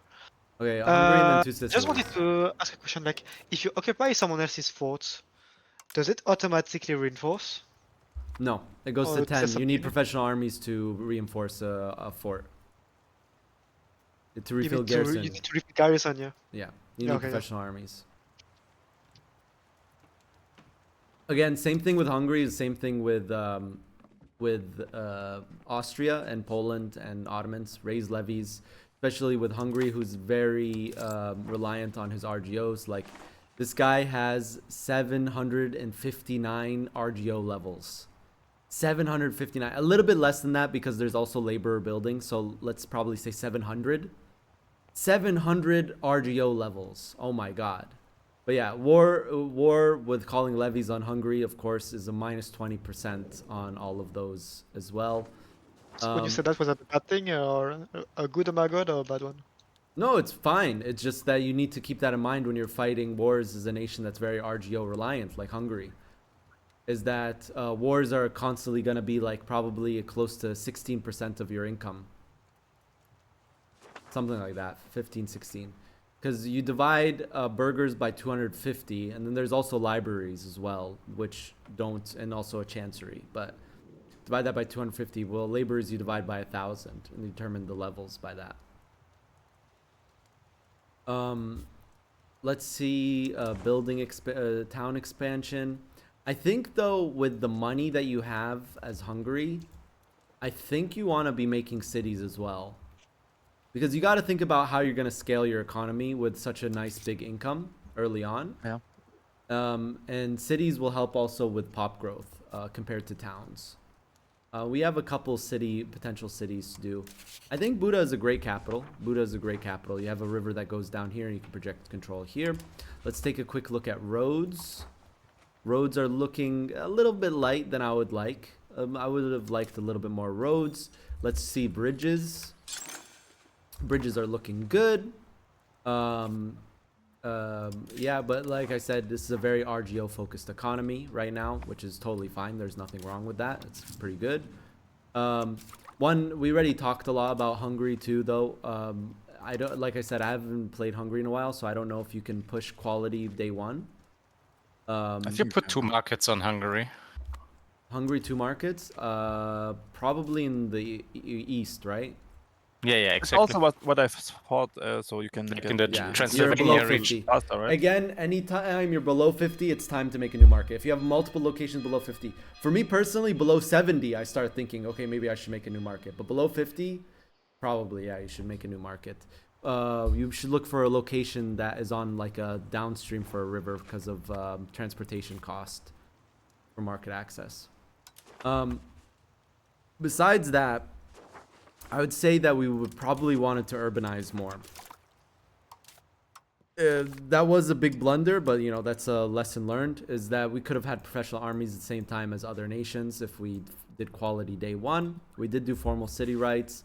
I would say also but now you're just saving for armories, but keep in mind when you build the armories, you're also going to need to build the goods to sustain them. So it's not just armories that you're going to need to build. You're also going to need to build tanneries. You're also going to need to build weaponsmiths, and you're also going to need to build gunsmiths. One also advantage with the early game economy, we're going to check it right now. Let's see your granaries. We should build more granaries. Right? Because every time you build a granary, you get more food storage in the province, which will increase large food storage. You could be at like 0.1 right now. So it's like 0.04. I don't know how much you value that, but you know, it's pop growth. I really value pop growth, even if it's 0.01. Basically a future investment. Yeah. I don't know. Someone's saying you might have wood problems if you make the market in the east. Let's see. Lumber. No, you have a lot of lumber in the east. And in the west, you have enough lumber. And you also have a lot of lumber mill locations. Yeah, you can build lumber mills everywhere. Literally your entire country. So lumber is not an issue. So yeah, definitely a market in the east would help you out a lot. Besides that, I think it's just you need to continue your scaling from this point, is you need to urbanize more. And not just towns in your situation, also cities. You have the economy to build cities. Of course, you want to tank the prices first before you build a city. And you don't want to build towns on really good goods, and you also need to be careful of food. That's another thing while you urbanize, is that you want to keep an eye on food. Make sure you have a food producing location in each province, and if you don't, you kind of want to make sure you don't over urbanize the province or de-peasant too fast, because then you're going to have food problems and then you're going to be spending a bunch on your food slider. Which it seems like, wait, how's our food price? Yeah, and push glass if you want to make cities. Yeah, glass as well. Yeah, you know, like this is a city location. We can do cathedral plus immigration cabinet action. We're also pushing decentralized. I think this is just a recent mistake though. With the pushing decentralized right now. Right? What do you mean? You can't push decentralized anymore. Yeah. It was on like. It just went. It just went. Yeah. Can you push defense? Because that will help you making the forts more annoying. Yeah, you could. No, you can't. You can't. You cannot. Yeah. If you get every time you have parliament debate, you should take if you can take the promote castle works thingy and then push defense for the time where the parliament is going. While the parliament is going, yeah. Full defensive fort nation. I mean, Hungary is not like Austria. You don't have to expand really. I mean, you can, but like what you have is really good for your power base for like the next 150 years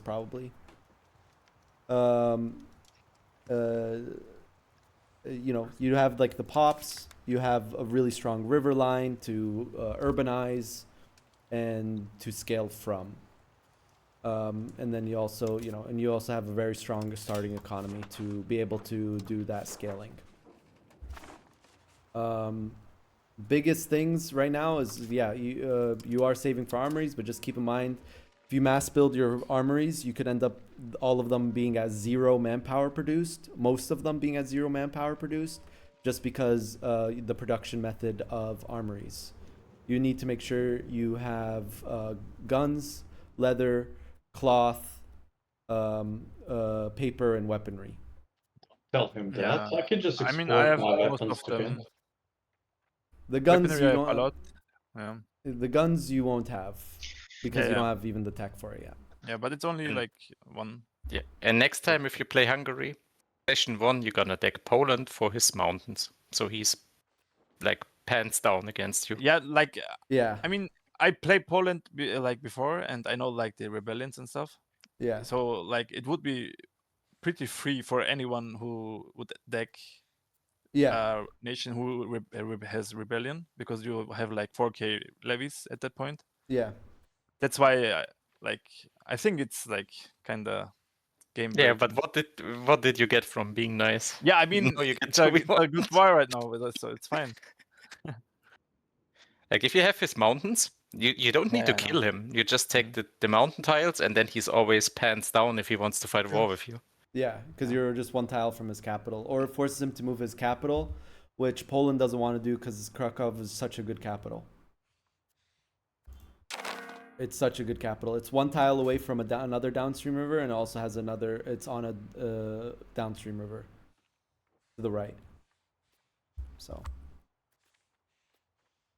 it's very like Poland doesn't want to move their capital. Even to Warsaw later. Maybe if they conquer all of Teutons in Lithuania, Warsaw is a good capital later. But that's like 1600.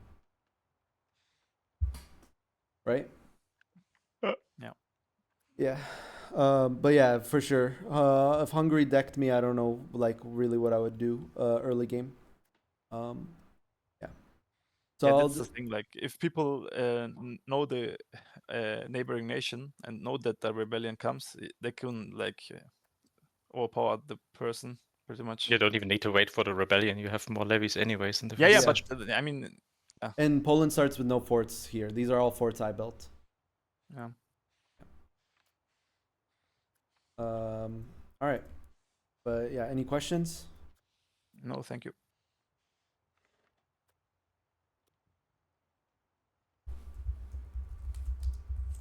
Oh, Karasak is waiting for me to go to sleep. Okay. I'm sorry, Napoleon. I'll do Karasak real quick. I know I'm pinging. Yeah, I'll do Karasak. I'll do Two Sicilies, and I'll do Morocco because they're in chat. Okay. Moved his capital to Tortosa, really good. And he's in a very good position to centralize in the next couple of years. I saw that he had a war against Two Sicilies, but he couldn't land. Let's take a quick look. Well, he did land. He did But land, he but just, he couldn't he win. just never left. Oh, we don't have professional armies. He attacked me without professional armies. Why haven't we embraced professional armies yet, Karasak? It's 5% research every time you get an institution. Yeah. Is it? Yeah. Every institution you embrace is 5% research. So you should probably, even if you're not going down the tree right away, once it's like a decent cost in terms of stability and money, you should just always do it. And for him, it's 1 stability right now. Yeah. We did get institutions late, but that's also because we didn't know about the professional armies thing. Or did we? I actually don't know. But the banking, we still don't have like the docks. This is going to be a huge scaling thing for you. Oops. Probably do something like that. But that's going to be a really huge scaling factor for you as whoa, our sailors are so high. How are we producing this many sailors? Is it just Yeah, wharves? he has a special. No, he has a special Barcelona. building in Barcelona. Yeah, Barcelona. Genoa took 5 billion years. Did Genoa not spawn banking? Sure he did. He did. Then why weren't we able to just take it from Genoa day one? I don't know. I forgot from last session. But yeah, this is gonna be just like England, just like Portugal. The dock plus protected harbors. I'd probably skew that up. This is gonna give you a lot. Protected harbors is a 0.1 harbor capacity. Dock stack with wharfs. It's also another 0.1. So it's 0.2 in every single coastal town. How are we doing on maritime presence? We're doing really good on this coast right here. We have enough to build even more boats. But we don't have Majorca yet, so it doesn't even matter yet. This is like good enough, right? Let's take a quick look at control. Yeah, our control is going to look even better. Like this is going to go from a 0.6 harbor capacity to 0.8. This is going to go from a 0.65 to 0.85. And then, you know, it's the same with all of your coastal towns as well. They're going to increase. They're not as good as those locations because they don't have natural harbors as the other ones. But that's going to be a huge scaling factor. Of course, Tortosa is such a great capital for Aragon. Amazing capital location for Aragon. To stabilize country. Yeah. Let's take a quick look at societal values. We're going into traditional economy, which I don't mind. We're expanding. We basically expanded a lot of our RGOs, which is good. There's a saffron here. I think it just upgraded, but that we can upgrade. How much money are we making from trade? We're really not making that much from trade. I think we might have overbuilt marketplaces. I mean, we're making a 0.1, but we're also increasing the cost of our court. That, of course, changes in the next patch. But it does also mean that next patch, also the trade maintenance thing returns. So it would be a little bit less than this. You'd probably be at like 7 ducats of trade income with your cost of courts and your stability reducing in cost. How do you move your capital early? With Aragon, you just need to wait for a ruler to die. Then you can just move it to or you put all sliders down and then you move it for like 100 Or bucks. yeah, or you could cheese it. You can move all your sliders to the 0 and then move it, you know, move this. That's exploit. People are doing it, so I mean, yeah, how do you even you wait for the month tick and then this becomes cheaper. It's like in EU4 when you booked your trade when you had an event or yeah. pay less.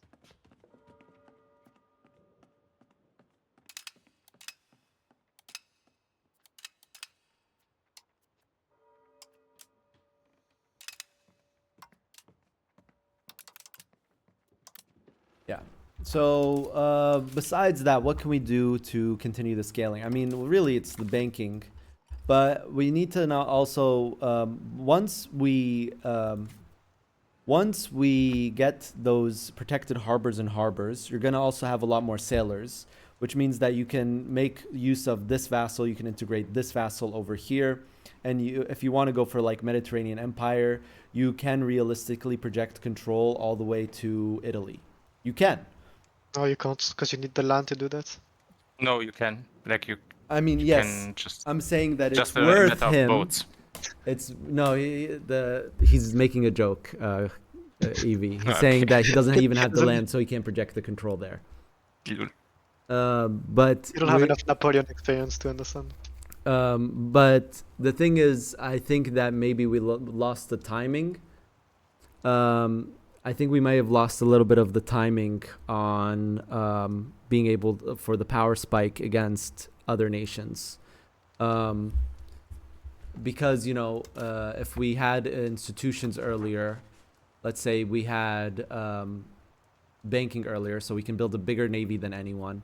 I mean, Aragon could literally go invade England right now, but we don't do that because it doesn't benefit you, but you could.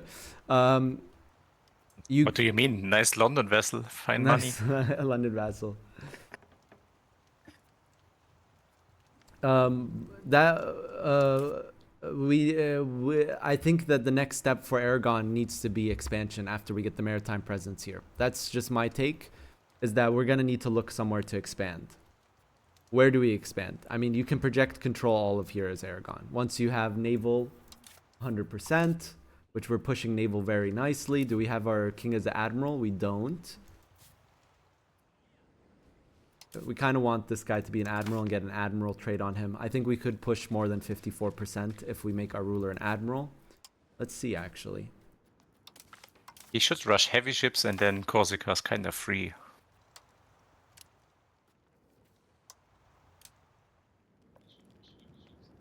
Page value table. Yeah, we can. We can push naval more. Even by just doing this right now. Well, if you win a battle or even lose a battle with this guy as an admiral, he will get an admiral trait, which will push you even more. And then you could also make your heir another admiral. But I think that we picked the wrong target with Two Sicilies. I think Genoa is the target, but he's your ally. Yeah. I think Genoa is much better for Aragon than Two Sicilies is. Two Sicilies is the historic option, but Two Sicilies is just too strong.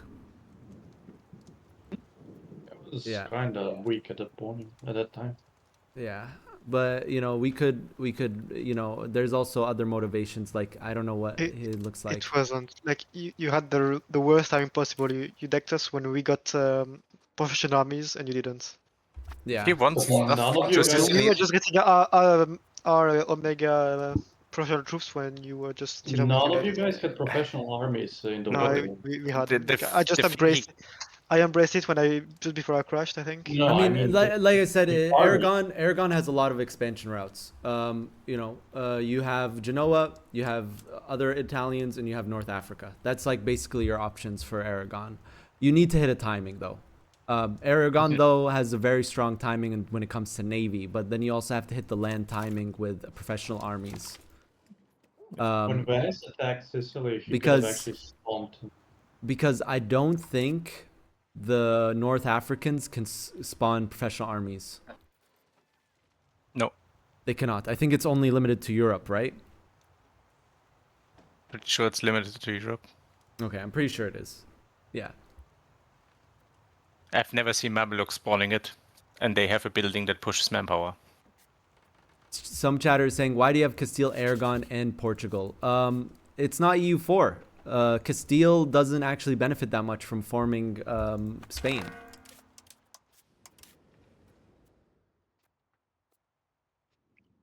I think Aragon can still fight Two Sicilies, but he needs to do it for the Greek shit and not for the Italian stuff. I mean, yeah, Greek shit is tougher, but yeah, he can win navy. Yeah, he can win navy. Yeah. There's nothing I can do. Yeah, embargo Especially the I Berbers. don't have any sailors. Top 3 funny nations to play in Europe. Chat. I don't know. France, Bohemia. Just pick the OP nations. France, yeah, I mean it's Bohemia, always fun Hungary. to play at the beginning. England is also very fun. You have. He's big saying freedom. funny. Ulm. I don't know, dude. I'm Maybe too the brain dead Danes right or now. It's the- 2 a.m. The landless. Yeah. Anyways, in EU5, there's no major benefit to forming Spain like in EU4. In EU4, your power spike as Castile comes from forming Spain. So you don't like get your Giga stuff unless you form Spain. +1 artillery fire, tercios, all that stuff comes from forming Spain. In EU5, that does not exist. By forming Spain, you get techs in age 4, 5, and 6. That's it. And they're not even that big of techs.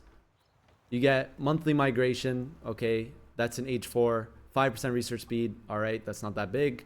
Religious influence, that's nothing. Monthly naval tradition and monthly development, but that's all the way in the age of enlightenment.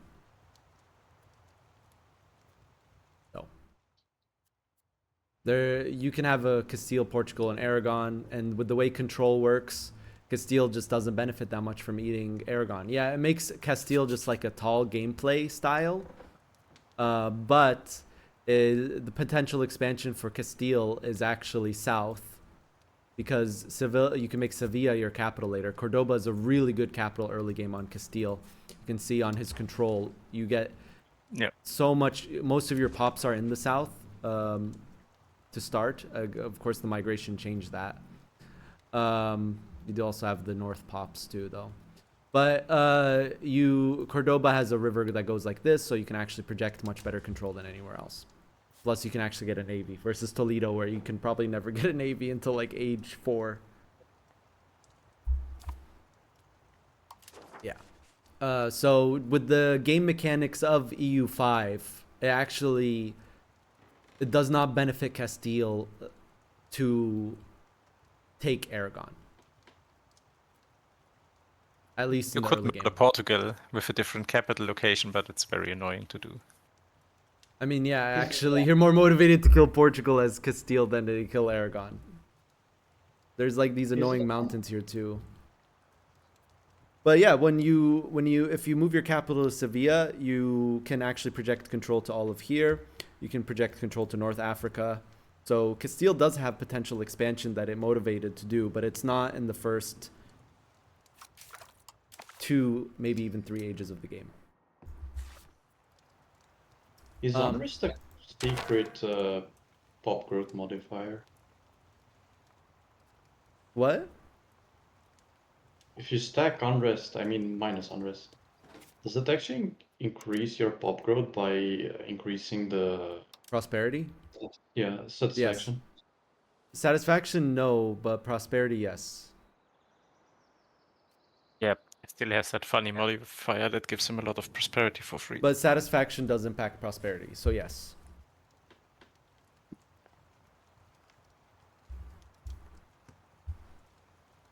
Okay, well, I'll look at Holland real quick. The Holland player saying, I gotta go. Let's see. Did you finish? You finished your disaster. Pog you, dude. And you beat Hess. Also pog you. Did we move our capital? I don't think we moved our capital yet. But look who owns Brabant. Yeah. Unlucky. Flanders. But yeah, to wrap up Aragon, yeah, you're about to reach a big power spike with your economy. But I think we made a mistake by not getting a professional army earlier, because as Aragon, you have that unique building, so you can just build a big navy with the Catalan galleys.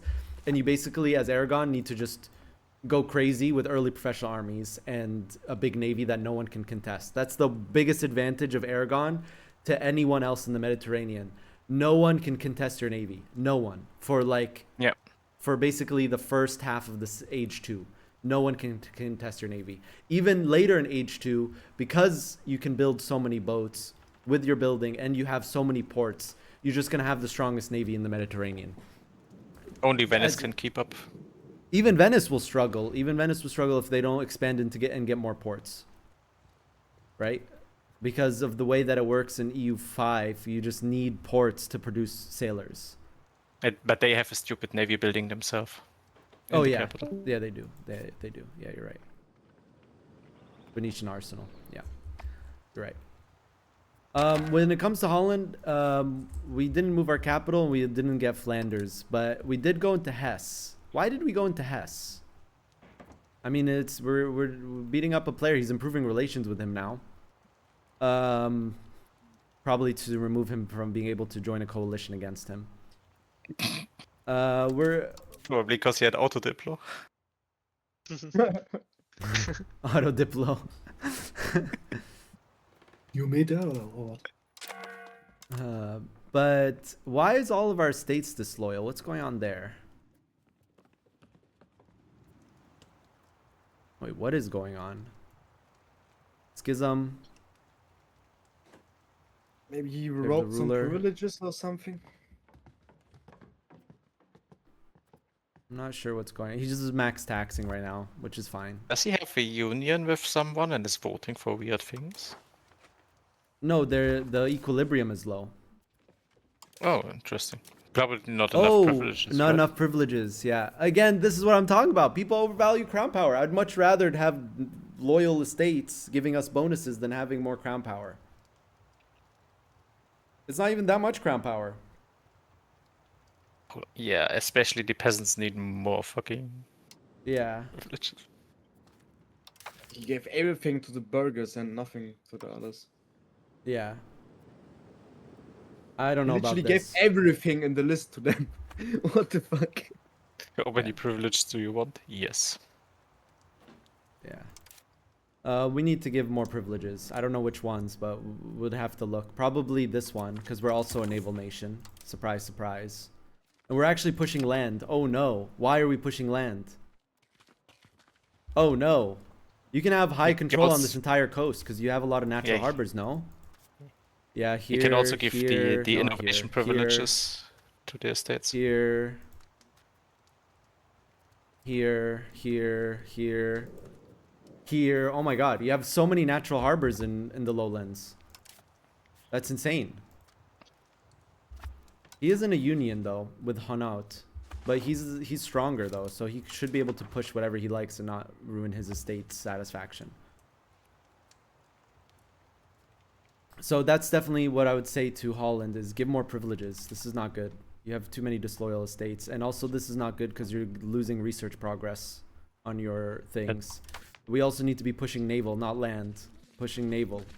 This is 100% a naval nation. I don't see any argument for land here.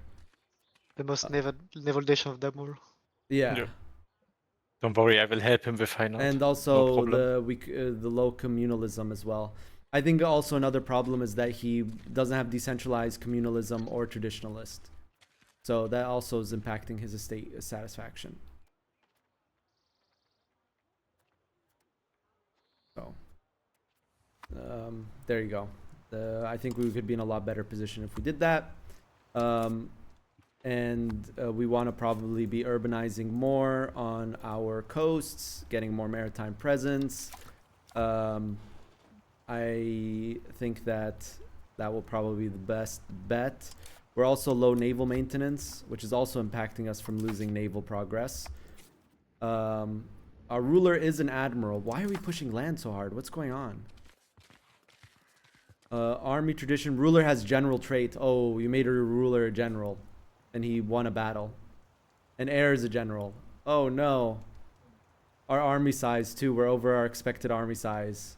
But not over our expected navy size. Oh, okay. Assimilations. He can't accept Westphalia. No, he can. Wait, why are we assimilating? What? There's a lot of things confusing me with this Holland nation. It's breaking my mind. You're in the same culture group. You're 0.3 with it just accepting without needing to assimilate.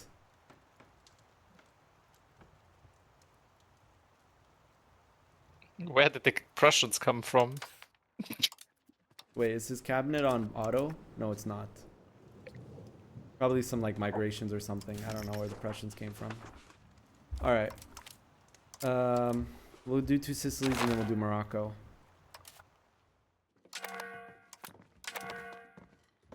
Why is our income low? It's a control issue. Yeah, I struggle a lot with control.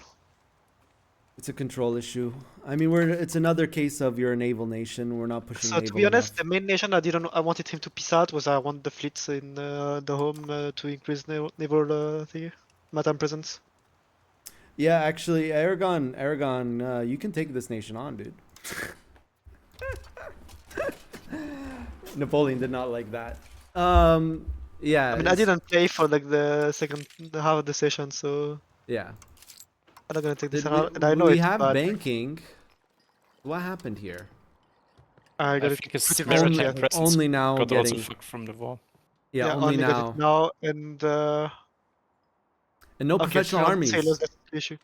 Yeah, I really I was like, yeah, I'm in Italy. It's gonna spread fast. Everything. Yeah, no. No, you're in South Italy. Yeah, but it's Genoa professional army. It's super close. Yeah, but then you have to trade manually, especially in MP where people are doing that. And I didn't do that. Yeah. So yeah, it's the same thing with a lot of these naval nations. We need to be pushing naval. Like, it's really important. It's more important than stabilizing your realm. Push naval. There's not a lot of naval thing. How do you want me to push more? Okay, so with naval, you need to make your king an admiral. You need to get an admiral trade on him, and you need to build a big navy. And you need to keep your naval maintenance on and your army maintenance low. Yeah, so that's what I did for Mussolini. I don't know if he's still doing it. Look, just from the stuff that I did, without even putting your guy as admiral, you're pushing to 40 naval. Yeah.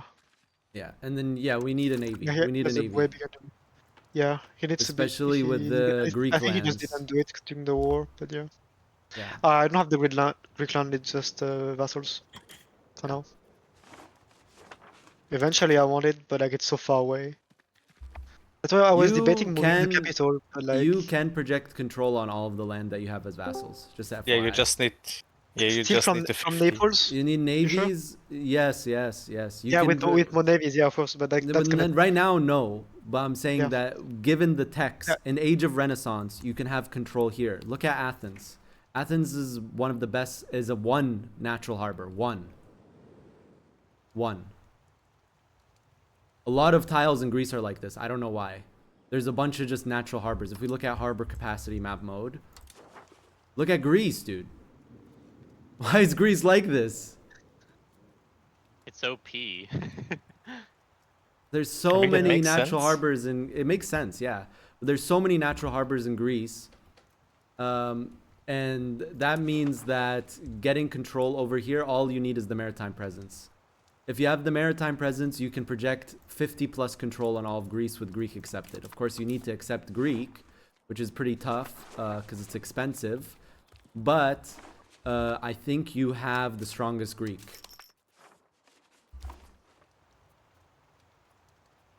Have the strongest Greek.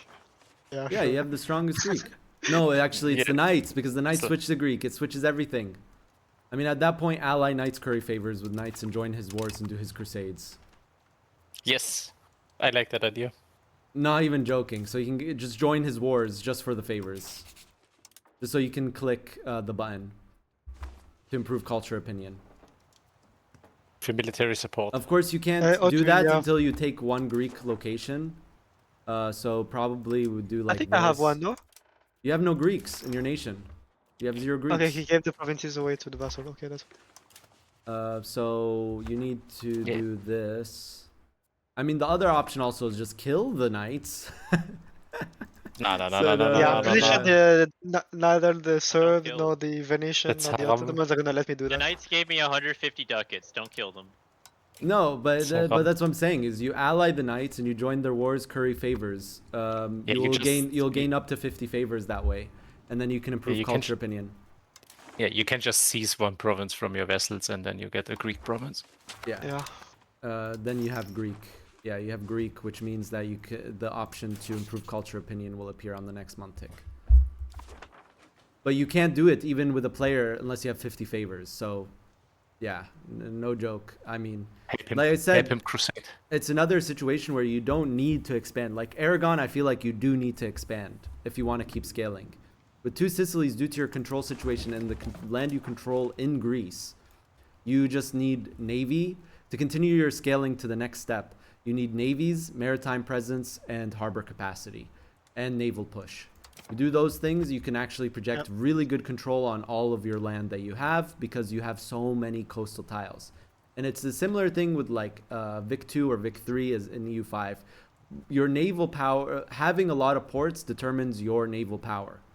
Having a lot of towns on ports determines your naval power because you can produce more sailors, which means you can have a bigger navy.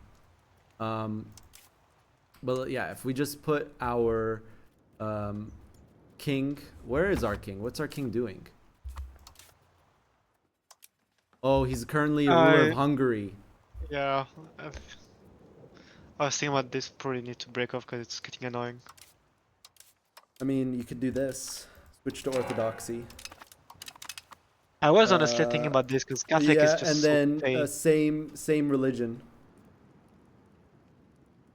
Wait, why can't you do same religion as your air policy?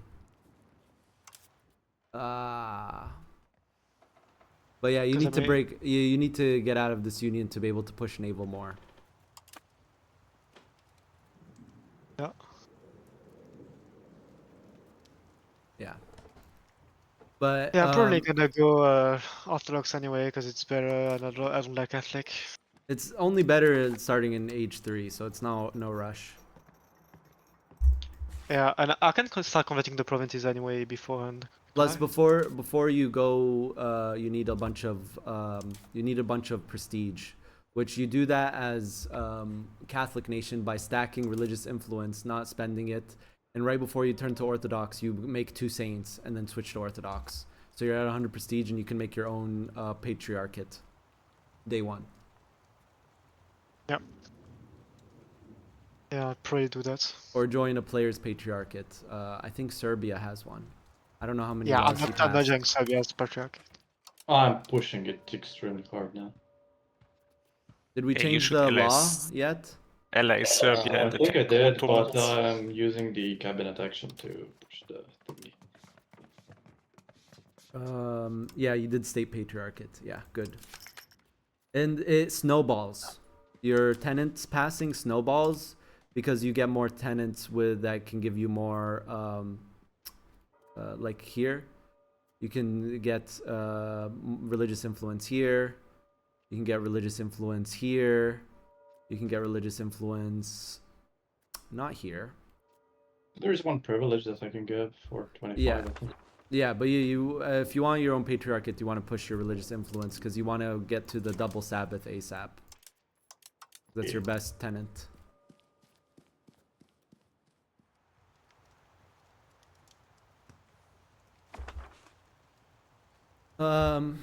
Yeah, but it's the same thing. You do have a benefit. That's the one good thing of Naples is once you conquer Sicily, which is AI, you conquer Greece, which Byzantium will be AI. You don't have to expand for like the next 100, 200 years. You're like good on what you're at for a while. Yep, that was my. But we missed an opportunity to improve culture opinion on Epirus because before knights became Greek, you had an opportunity. Epirus was the strongest Greek, which means you could just click the button with Epirus to improve Greek culture opinion, which would make it 1.15 cost, I think, which means that you can realistically accept it. I mean, you can realistically accept Greek right now, actually, because with Renaissance, you get 1 culture capacity over here, and yeah, you have enough space to accept Greek. You can start annexing Greece, and then with maritime presence, with maritime presence and harbor capacity, you can project control here very easily. So yeah. How bad is and being even Tunis is and then from there, once you do that, if you have a strong navy, you can take on Tunis, you can take on Aragon, and it's in the same position as Tunis, Aragon. Your expansions are all around the same places. It still says Epirus is the dominant Greek. Did I mess that up? Oh yeah, it is. Epirus is still the dominant Greek. So take the land from Epirus and ask to improve culture opinion. Yep, I'll do that. Wait, how? I'm so confused with how it calculates what's dominant. Because I thought it was Pops. But it's not. Somehow Epirus is still the dominant Greek. Yeah. Well, not all of Knights I Pops don't are know. probably Greeks. No, he has 250k Greeks, which is the most. And even Thessaly has more Greeks. It's not GP rank, because Thessaly then would be the dominant Greek. I don't know. I honestly don't know what determines the dominance of a culture. Maybe the person with the highest cultural influence or tradition, or Yeah, I whatever think you it's call it. cultural influence, yeah. That's what it is. It says here, the culture that has the most population of the primary culture becomes the dominant country of that culture. Yeah, look at the culture in Knights. It's probably not all of it. No, Greece. it is though. Okay. He has 250,000 Greeks. That's the most. Are they real Greeks though? Do they really count? You know, because the best Greek are on the continent, of course. I don't know. The tooltip is lying then. They have a higher percentage of Greeks. But then Thessaly would be the biggest Greek. Because they're 100% Greek with 124,000. The Knights aren't Greek culture. No, the player switched to Greek culture. The player did that. Maybe does it scale by control? yes, the knights start with Francine as their primary culture, but the player removed it and made Greek his primary culture, which is definitely the play as knights. Because all of your starting expansion is Greek lands. And, yeah. You just want to be Greek primary culture.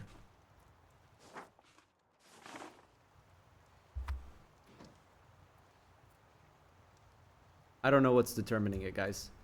All right, but yeah, that's this thing with Two Sicilies. Any questions? Nope. All right. We can play next week. Morocco. And I'm gonna go anyway. See you guys. Yeah. See you. Okay, so encourage tribesmen to settle. Are we spamming madrasas?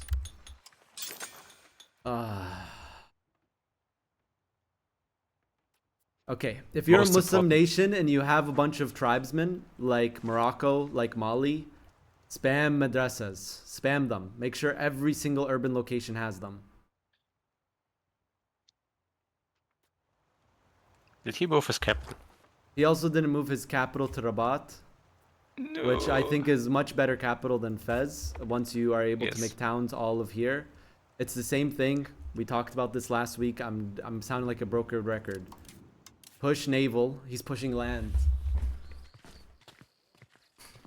Oh, chat. No. Oh. Okay. Why is pushing land here bad? Why is it bad? Okay. First of all, if you push land hard, you will be able to trade with no one. Because what does land give? It gives plus 50 trade range over sea. That means you no longer will be able to do these trades up here. You'll still be able to trade with Iberians, but they will embargo you. And basically means that you will stop getting institutions. You have these mountains here. Yes, okay, you can progress the mountains, but look at your population. Most of them are either here or on the coast. If you make Rabat your capital, let's look at harbor capacity. I don't think Morocco has the best. No, they have decent harbors. They have decent natural harbors. So you just urbanize your entire coast. Not entirely, okay? But this can be urbanized. This can be urbanized. This can be urbanized. This can be urbanized. This can be urbanized. This can be urbanized. This can be urbanized. This can be urbanized. This can be not this one. This can be urbanized. This one already is a city. And it's Rabat. That's where you want your capital. This can be urbanized. This can, not that one. Well, already is. This one, not this one because it's dies. This one right here. You do all of these. That reminds me of last week. You do all of these. I'm literally saying the same thing as last time, but I guess he wasn't here. You do that. You make a big navy so people can't navally invade you. You can colonize whatever you want to do, but you can have a strong navy. You can contest Castile because right now you got 4 boats. And the reason why that's important because of that, I'm not going to Navy. Because I'm not having any boats. It's and you have no navals. Right now. And you have no naval because you didn't move your capital to a naval place where you can project fulfilling prophecy. Yeah, I have tested it. Still, I won't have any money to build Navy. And I'm building towns and economy right now, and when I will have docks, I will move my capital. Okay, so next you're doing that later. Okay, that's fine. Yeah. Yeah, you can move your capital here.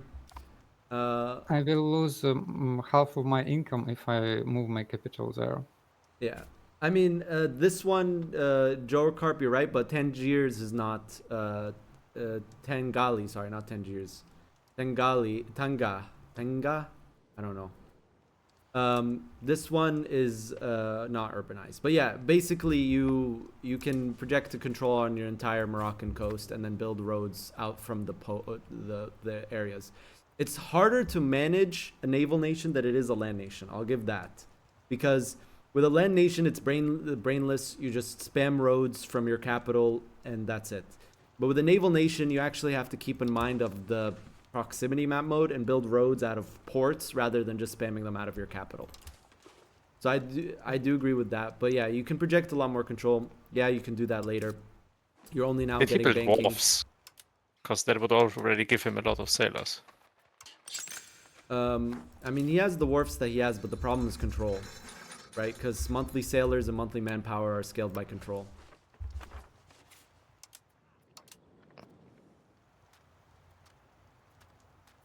Yeah. Yeah. Yeah, you can basically dock the entire coast though when you're ready to do that. And you get banking, you get harbor, you get harbor, and you have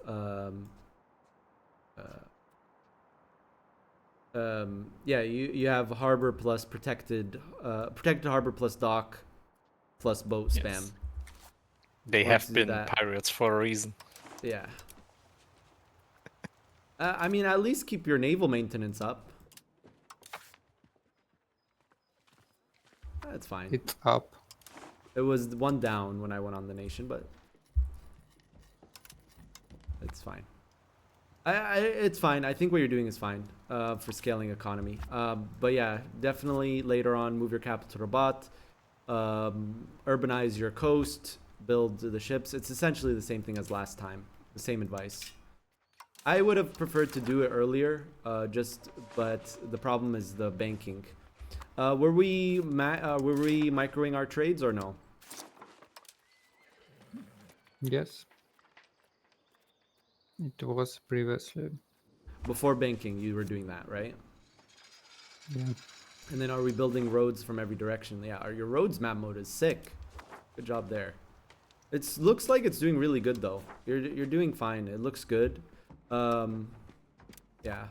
One thing as a Muslim nation though is your dhimmi can make insane money. Just a heads up. But you don't have any dhimmi because you haven't expanded anywhere that has dhimmi. But just something to keep in mind for future. Yeah.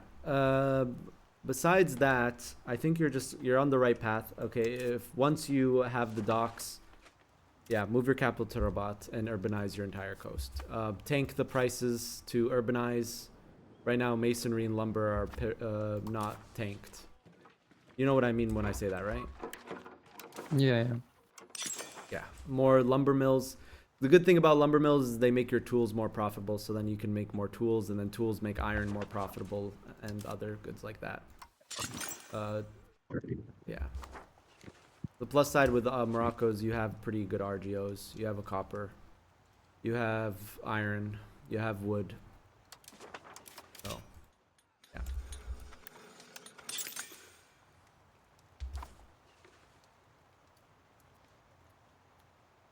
But yeah, with the big mistake I would say here is we didn't spam madrasas. Didn't know that. Yeah.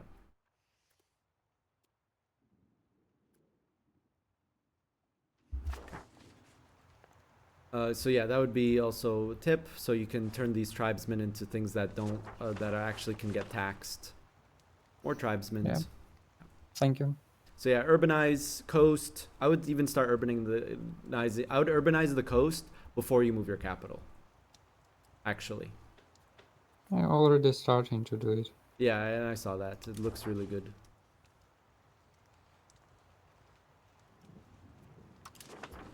Yeah. All right. Yeah, and I would focus on the ones with high harbor capacity first. Mefi Fulus for madrasas. He's making 60 a month, dude. He's making pretty good income. 60 a month for madrasas. That's like a madrasa a month, tick. Even less. Even almost 2 madrasas a month, tick.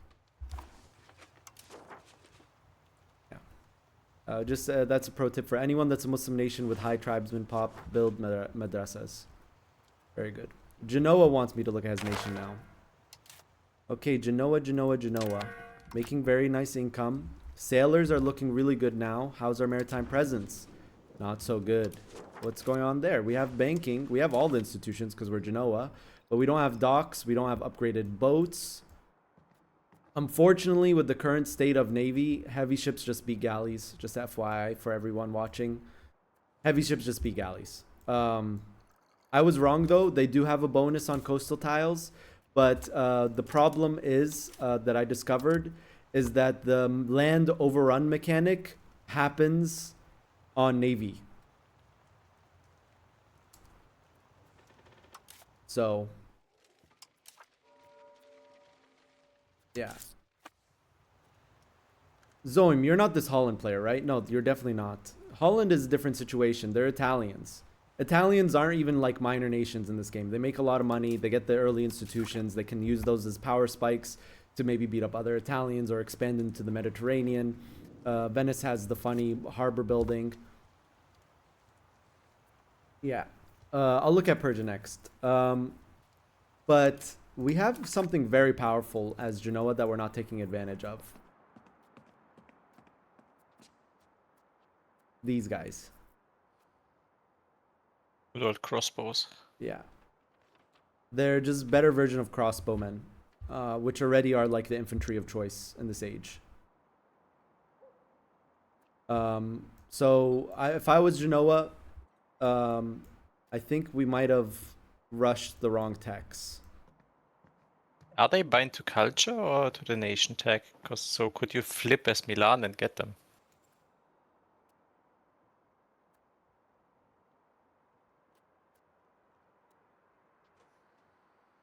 I think they're locked to the tag. Yeah, you need to be Genoa. Could you do you look at my Hesse after Persia? Yeah, sure. Okay, so after Hesse, I would like you to look for Kiev. Okay. Why is initiative so important in fights? It just lets them get into the fights early.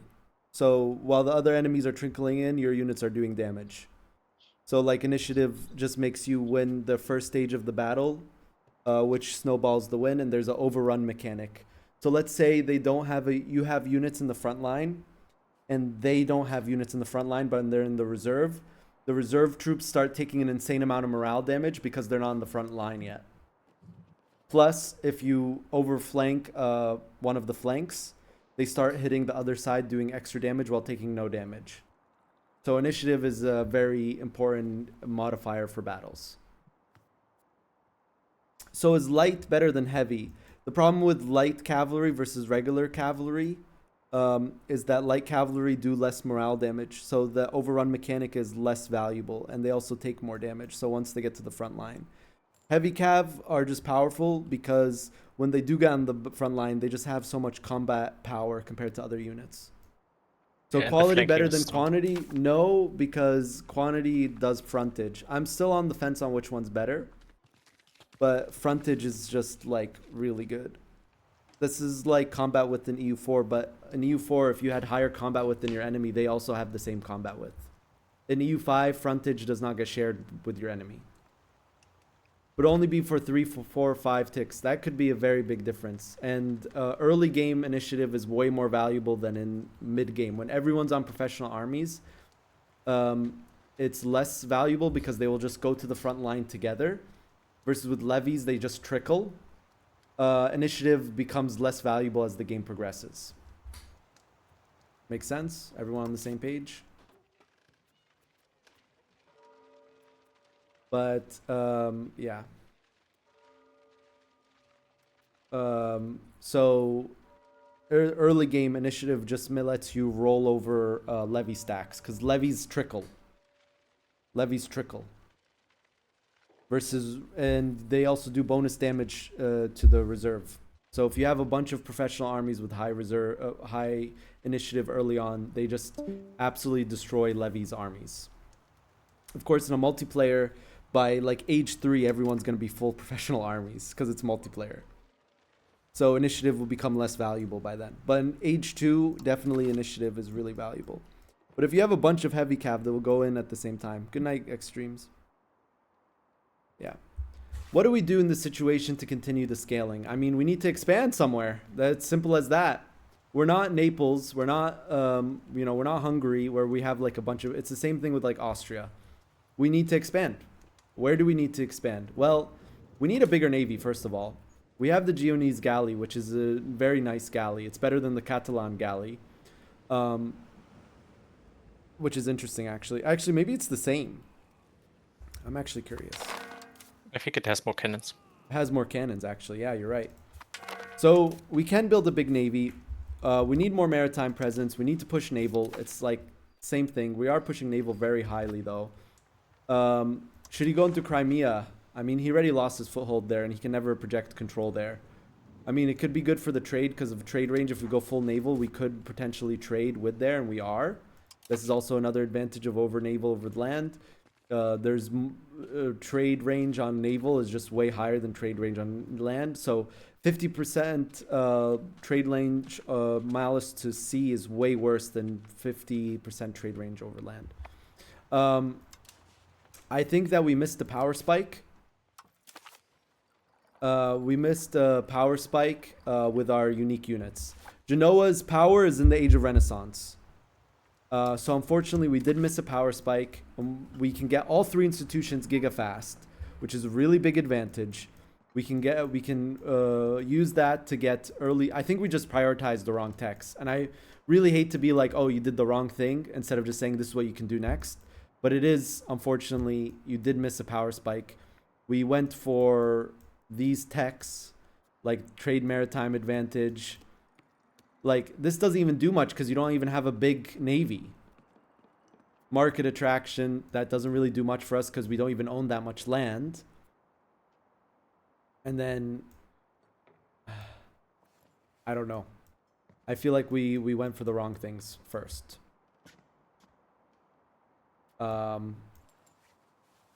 Which kind of sucks for us. Because, you know, we have the Genoese crossbowmen, which only have a slight malice to strength damage done. But they have morale damage done and higher initiative units. So we could build a bunch of those, plus 10% infantry power. We could have got early docks to build a huge navy to dominate navy on this coast. Use that advantages to take on our neighbors and continue expansion.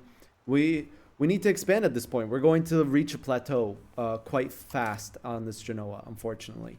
So what we have to do is we have to expand, right? Because that's the thing with EU5 is you can play tall until you run out of pops. You're not out of pops, so you still have expansion. You still have growth potential, and you can keep making more money. But because of our lack of towns, we have a limit to our manpower compared to Milan, who can have much more manpower than us. I think Milan also has a bunch of cities, and cities can have more building levels. Yeah, look at this. Oh my god. Genoa is in a rough position too, but the thing is, it's still not out of the question. You just need to find now somewhere we can expand into, probably islands. We could go into Savoy, yeah, which is AI. That's good. We can expand into islands once we have maritime presence. You can't just make more towns. You can make more towns, but you might run into food problems, especially North Italy doesn't have...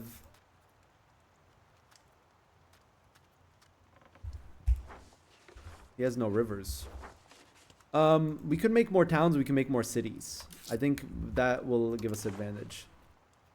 You could also create more trade offices. Yeah, more trade offices for money. Do we have trade offices? Only one trade office, dude.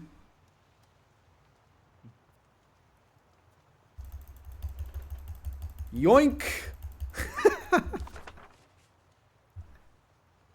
Thanks for the alliance, dude. Thanks for the alliance, Tunis.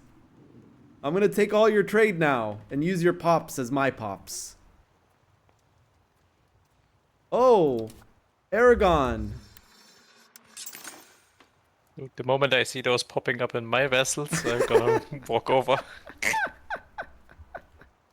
Oh, Venice, thank you. Oh my god, this is thank you. You just have to block building on everyone, man. Yeah. So annoying. You have to block building on every player, bro. Oh my god, dude. 16 levels in Venice we can build.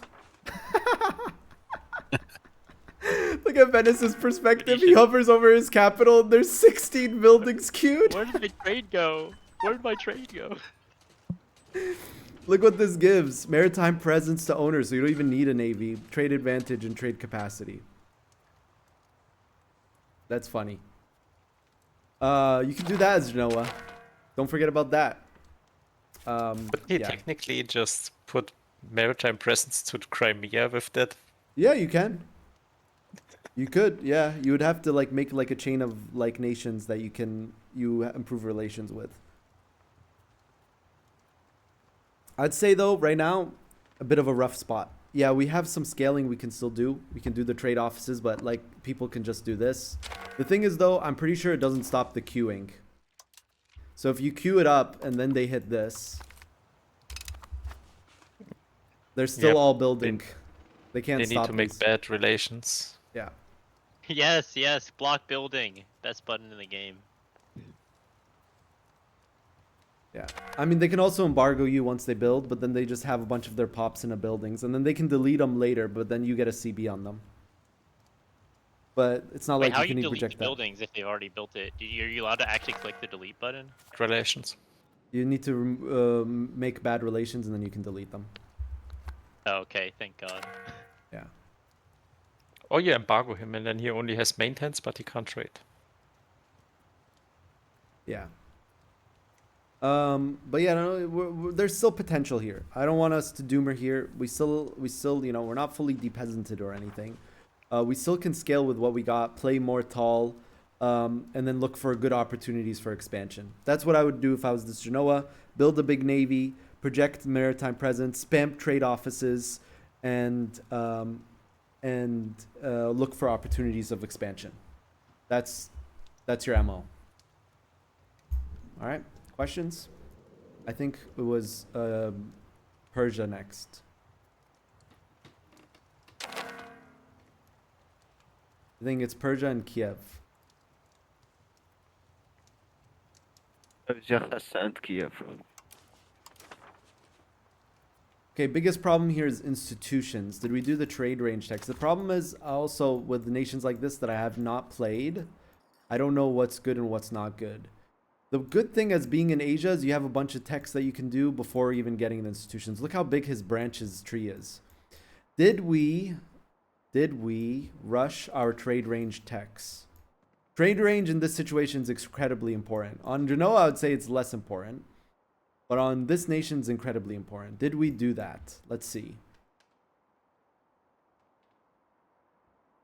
So we rushed military stuff. I'm just going to search. This fucking tech tree really needs an overhaul.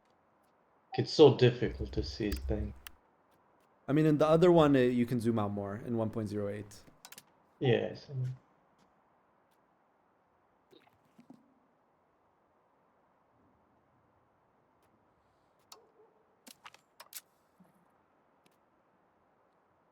Okay.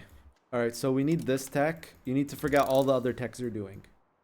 I'm not even joking. Forget all the other techs you're doing. You need this trade range over land. You need to also push land. This is actually a situation where you push land. You need trade range over land. And we need...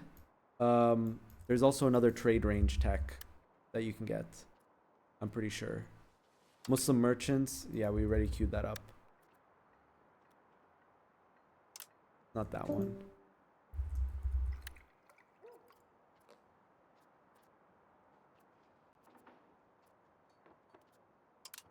Okay, so we need the trade range tech over land. And where's our markets? Esfahan. I don't even know if that's enough. That's the sad part, is I don't even know if that's enough. Is Hormuz able to trade with Alexandria?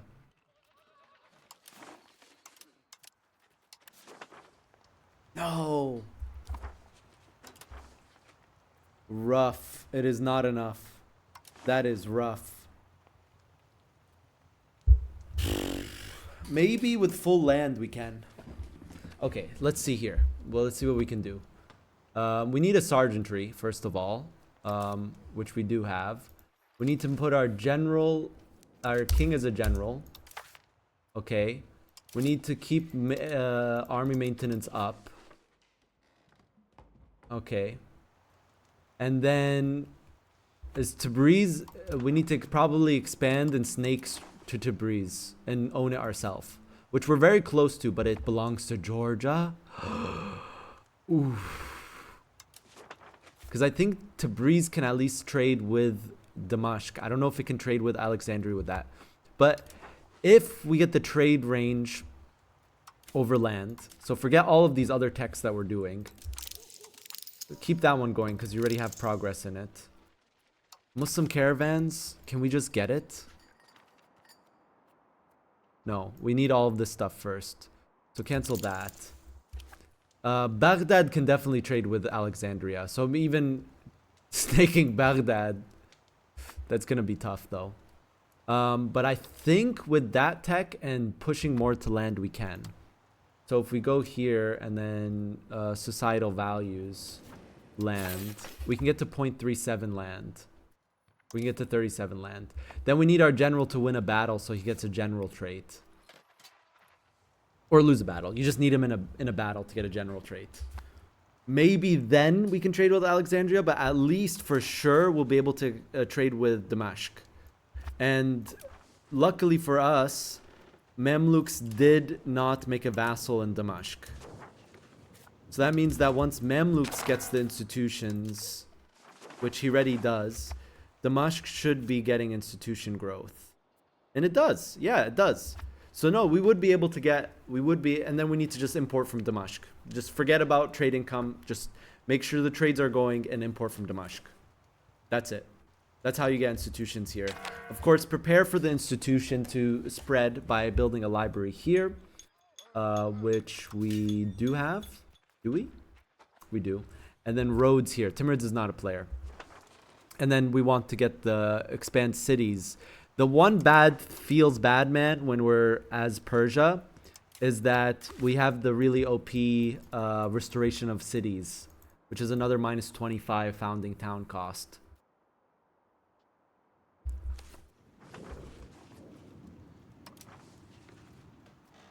Yeah. I think that's what we're going to have to do. We should have pushed land. This is a land nation. We needed to push land earlier. And then take the parliament stuff for land. Yeah, encourage land. Make your general land. Get him a general trait. Is there anything pushing us to naval? No, good. Yeah, we want a general trait. 0.5. Keep our army maintenance up. Build a bigger army, which we can't do. If you form Persia as Bohemia, you get -91 found town cost. Lol.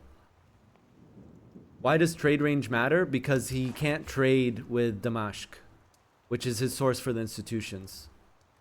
In the next patch, there's a trade range map mode. So he could click on here and see which areas he can trade with.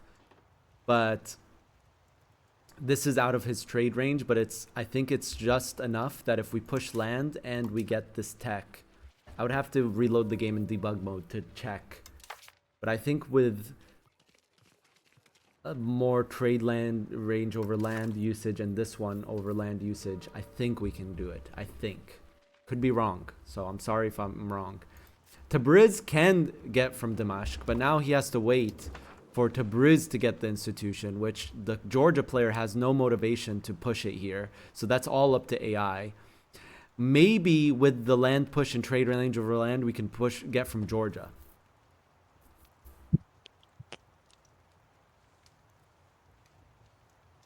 And then, yeah, spam marketplaces, even if it makes us lose money. But the plus side of being Persia is that you're in Asia and you also have Muslim techs. So you have a lot of techs to go to before you run out of techs. And then once you do get the techs, you don't really have any immediate problems for professional armies, maybe Georgia. But I feel like, you and Georgia can like be on decent terms. You want to get this and the culture capacity, of course, universities as well. But like you can skip the naval stuff for now. Maybe more trade range, because I think trade range is over here somewhere. And we can just get armories and gunsmiths and forget all of this stuff, because by the time we embrace the institutions, we'll probably be getting pike and shot. Yeah.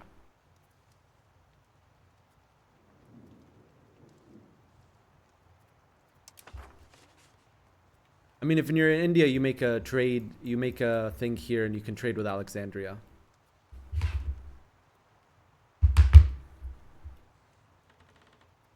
Yeah.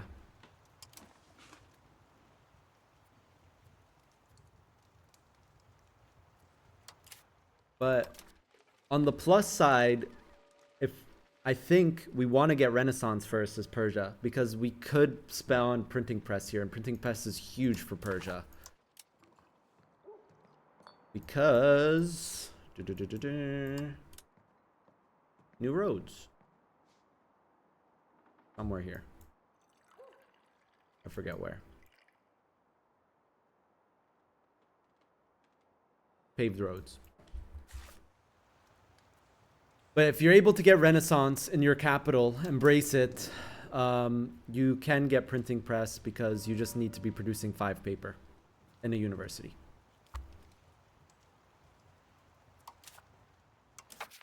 Yeah.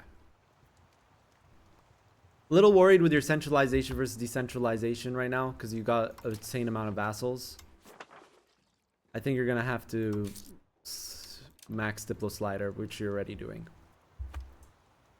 Should I rush to form the Persia tag? Did you switch to Shia like we recommended? Yeah, you should switch to Shia. Because that one doesn't, you already have, that one you already have, that one you already have, that one you already have, that one you already have, that one you already have, that one you already have, that one you already have, that one you already have. This one you need. So age 3 you want to be Persia and you want to be Shia. Like I said, for some reason there's Persian text locked behind being Shia. So if you form Persia, you should just be Shia in game. But yeah, by age 3 you want to be Persia. By age 3. You don't want to rush Persia formable. Okay, and I hope this gets patched soon because when you form Persia, you instantly become an empire, which with your control, you'll probably immediately proc the... Actually, your control's not that bad. You might proc... If you rush forming Persia, you could end up proccing the decline of the empire immediately. But by age 3, you want to be Persia. All of these other techs you just get from being in the Iranian culture group, which you already are. But then once you get to age 3, you get the unique techs, and you also want to be Shia. So you can get... So you can get access. You know, Persia is an age 3 nation. You get this, which is a manpower building. And you also get this, which is a unique cav unit, which is a light cav unit. No, it's not a light cav unit. It's a heavy cav unit with extra strength damage done, which is pretty good.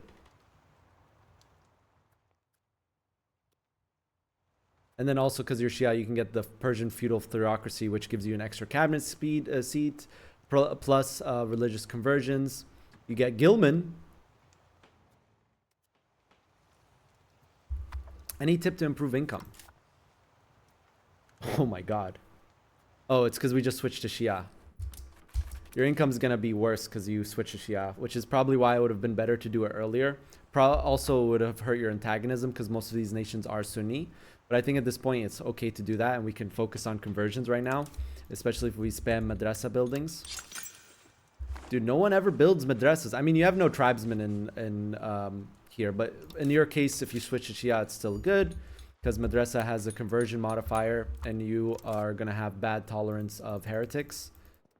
+1, not bad. But there's also, in Iran and in Iraq, there's Shia holy sites. Why are holy sites important? Here, I'll show you on Mamluks. They give control.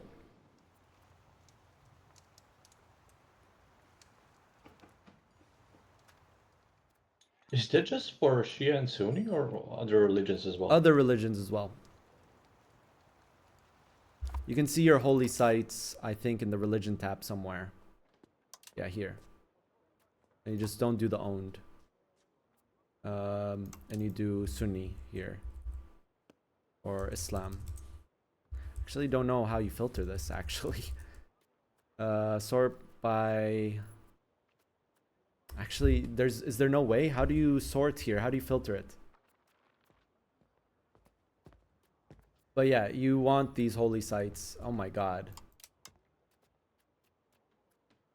You can see what it gives. And then also gives control. Max control 25. There's a holy site map mode. Holy sites. Okay, so there's 2 here. I think this is a Shia holy site. Yeah, it is. That gives control. Yeah, this is another Shia holy site. This is another Shia holy site. And then here, this is a, not a one. This is a Shia holy site. Okay, so you immediately get more control from this tile. On the month tick, probably.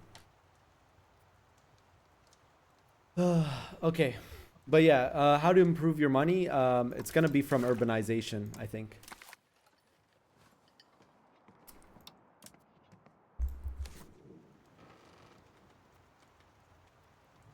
The problem if you wait to convert, you're gonna keep converting people. That's the problem. You already converted a lot.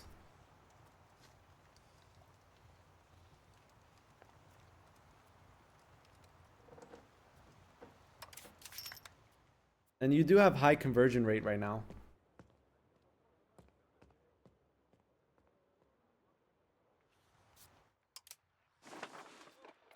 What's reducing our... Yeah. It's a tough situation, Persia. I think Injuids are supposed to start Shia, though. I think that is historically they were Shia dynasty, not a Sunni dynasty. But that is kind of scuffed. Yeah. We also want to blow up Jailerids, probably. You know how to blow them up?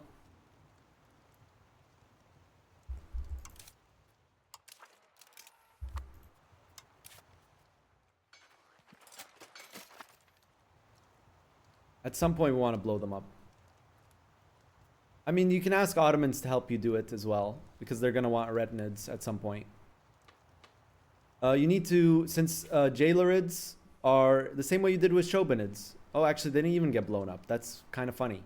Jailerids are an army-based country, so that means if they reach 0 army, also 0 navy, but that gets in 1.08, that gets fixed. It's just 0 army. And you take one province, one location from them, they will blow up. That means they will release all their vassals and they'll turn into a bunch of different smaller nations. And if you go Shia, you can also project control on the holy sites over here. Yeah, do that. But again, I think that we're going to want to consolidate around this area. We talked about this last session, but moving your capital to Qom might be a good idea once you consolidate this area over here. Yeah, how's our roads? Yeah, more roads, control stuff. The problem is there's no river where our current capital is, and it's all plateaus, isn't it? Oh my god. Yeah, Persia needs a modifier to plateaus and mountains, I think. If that's even possible. It's a control thing. Even if you have silver here, I don't know. That's just my advice. Again, I haven't played in this area, so I wouldn't know 100%.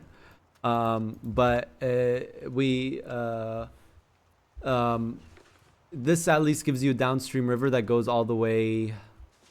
Actually, we decided over here is actually better, not Qom, which you don't own. But yeah, I don't even know. Yeah. Paved roads are big for you though. But yeah. We need to figure out somewhere where we can urbanize, where we can have high control. Because the reason why we do that, chat, is because if we have like, let's look at France, for example, because he's doing that right now. Right? He has this entire area that he can build high control. That means he can build burger buildings here. It means you can build armories, which later on, yes, you do get training fields in rural locations, but that's the only way to produce manpower in the first, second age. You can project a lot more control, plus being a town gives 5 control, plus a temple gives another 5 control. If it's a city, it's another 5 control.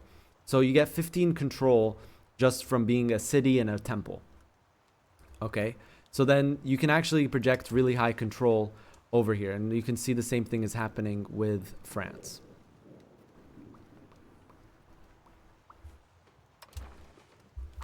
You can see that also with my nation.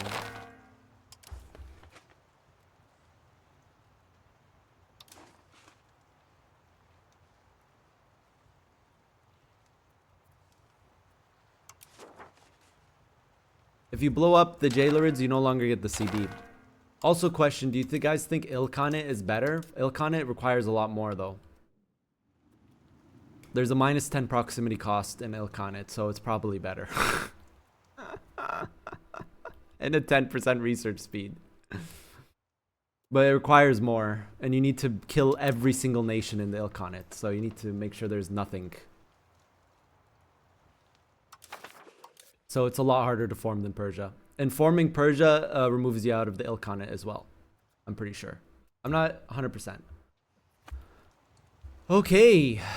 But yeah, that's my 2 cents. We need to figure out somewhere where we can make a power base. That's the general thing with EU5.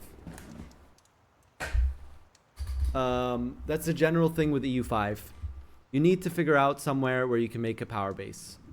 You need to figure out, where can I make a power base? Where can I where can I project a bunch of control where I can make my pops migrate, where I can build a lot of buildings in there and do those things? Okay. Oh wait, so what you're saying is you can form both Persia and Ilkhanate? No, because they're both tier 4.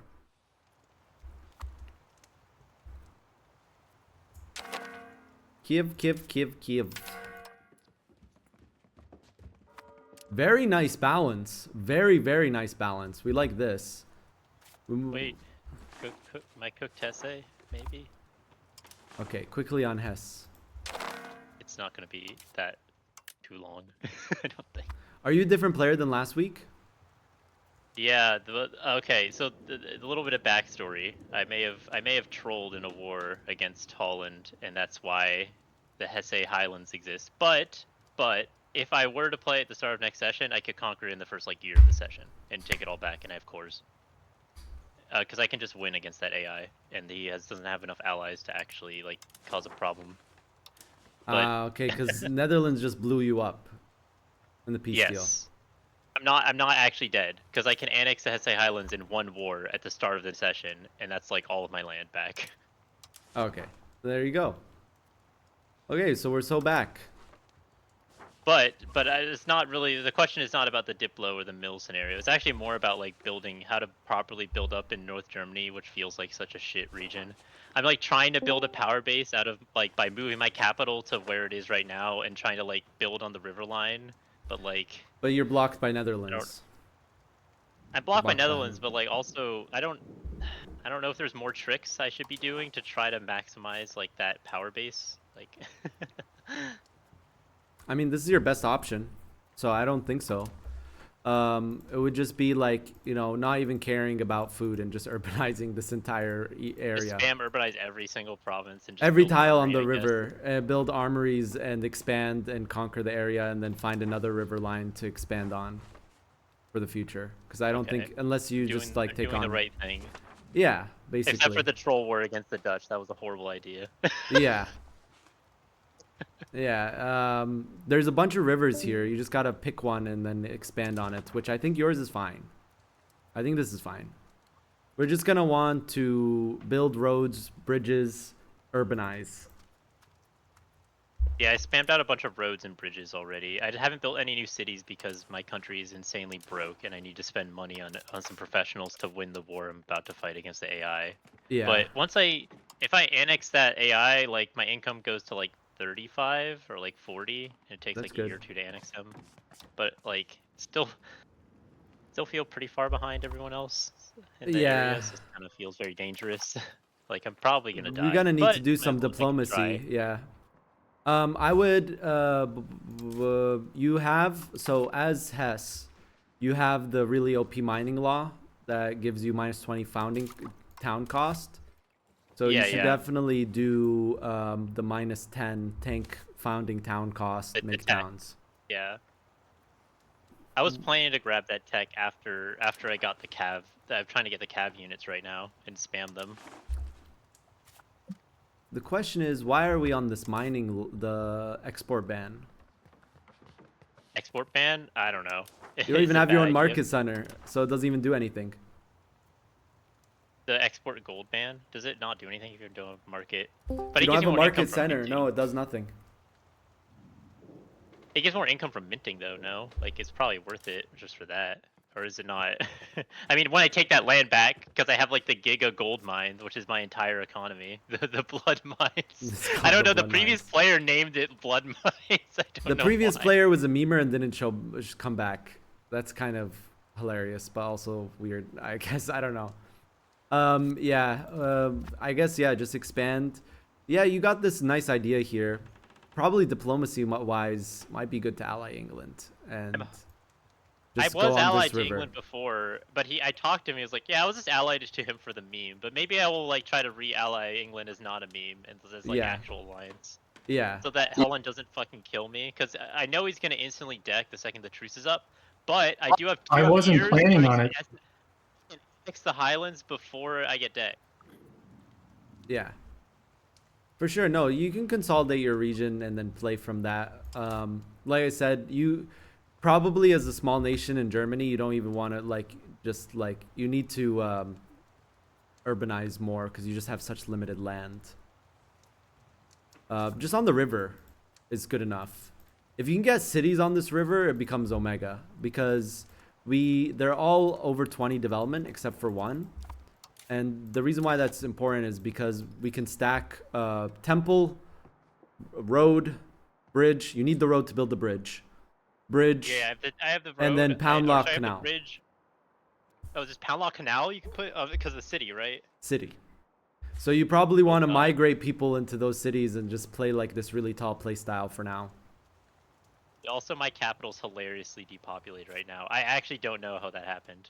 It was at 3k pops at one point. I have it's my fault. Your fault? Yeah. I think I stole something like 30k pops from you. Oh my god. Through the invite German settlers. This is something you have to be really careful as any German nation is you need to make sure you don't have any starvation. Because the moment you have starvation, it procs a migration event to Poland. And it's insane. It's like in the war against Holland, it had insane starvation. I think in this session I got like 2-3 events from you, each one stealing. It was like 500 over the course, 500 a month, over the course of like 3 years. They just disappeared. I looked at my pops and I was like, how did this even happen? Yeah, they're going to Poland. What's your culture? Your primary culture? What is the primary culture? Actually, I almost thought about switching to Westphalian culture to. Oh my God! You're accepted cultures. What? You're way over your accepted culture limit. Yeah, I know I'm way over the cap. It'll go under the cap when I annex the guy in the south again. It only happened because I lost so much land. So yeah, Rhine-Franconian, Westphalian. Wait, where? Yeah. I thought about switching to Westphalian, but I have no idea what I was gonna check what the map even gives me, but I don't even know if it's worth it. Like the Westphalia formable. I mean, let's figure out. Nothing. It gives nothing. And you need to current age is at least age of revolutions or later. What the hell? It's at least one. If Cologne does Oh, okay. What? It's one of at least one. What does it anything? Are we serious? It does nothing. Yeah, it does nothing. This is, I mean, I wouldn't blame you if you want to play something else. But, you know, if you want to keep fighting and keep doing this tall, like Germany and Northern Germany and keep playing it out, I have mad respect. I don't know if I can make it to the next session, but I'd want to make it if I could. Yeah, mad respect, but I also wouldn't blame you if you got off. You know, it's fun to keep fighting till the end. Yeah, the bitter end. In Germany, you need to also make sure you don't ever have starvation, and need to also make sure that you don't have zero prosperity. Okay, yeah, I learned. I wonder if learned Hungary a few, did the same cheese. lessons today. I learned don't deck on players without looking at their AI allies and thinking you can just piece them out for free. Brabant killed me. And then also, I did not know about the German migration bullshit event, so I guess I'll try to be more careful about letting my land get occupied in wars.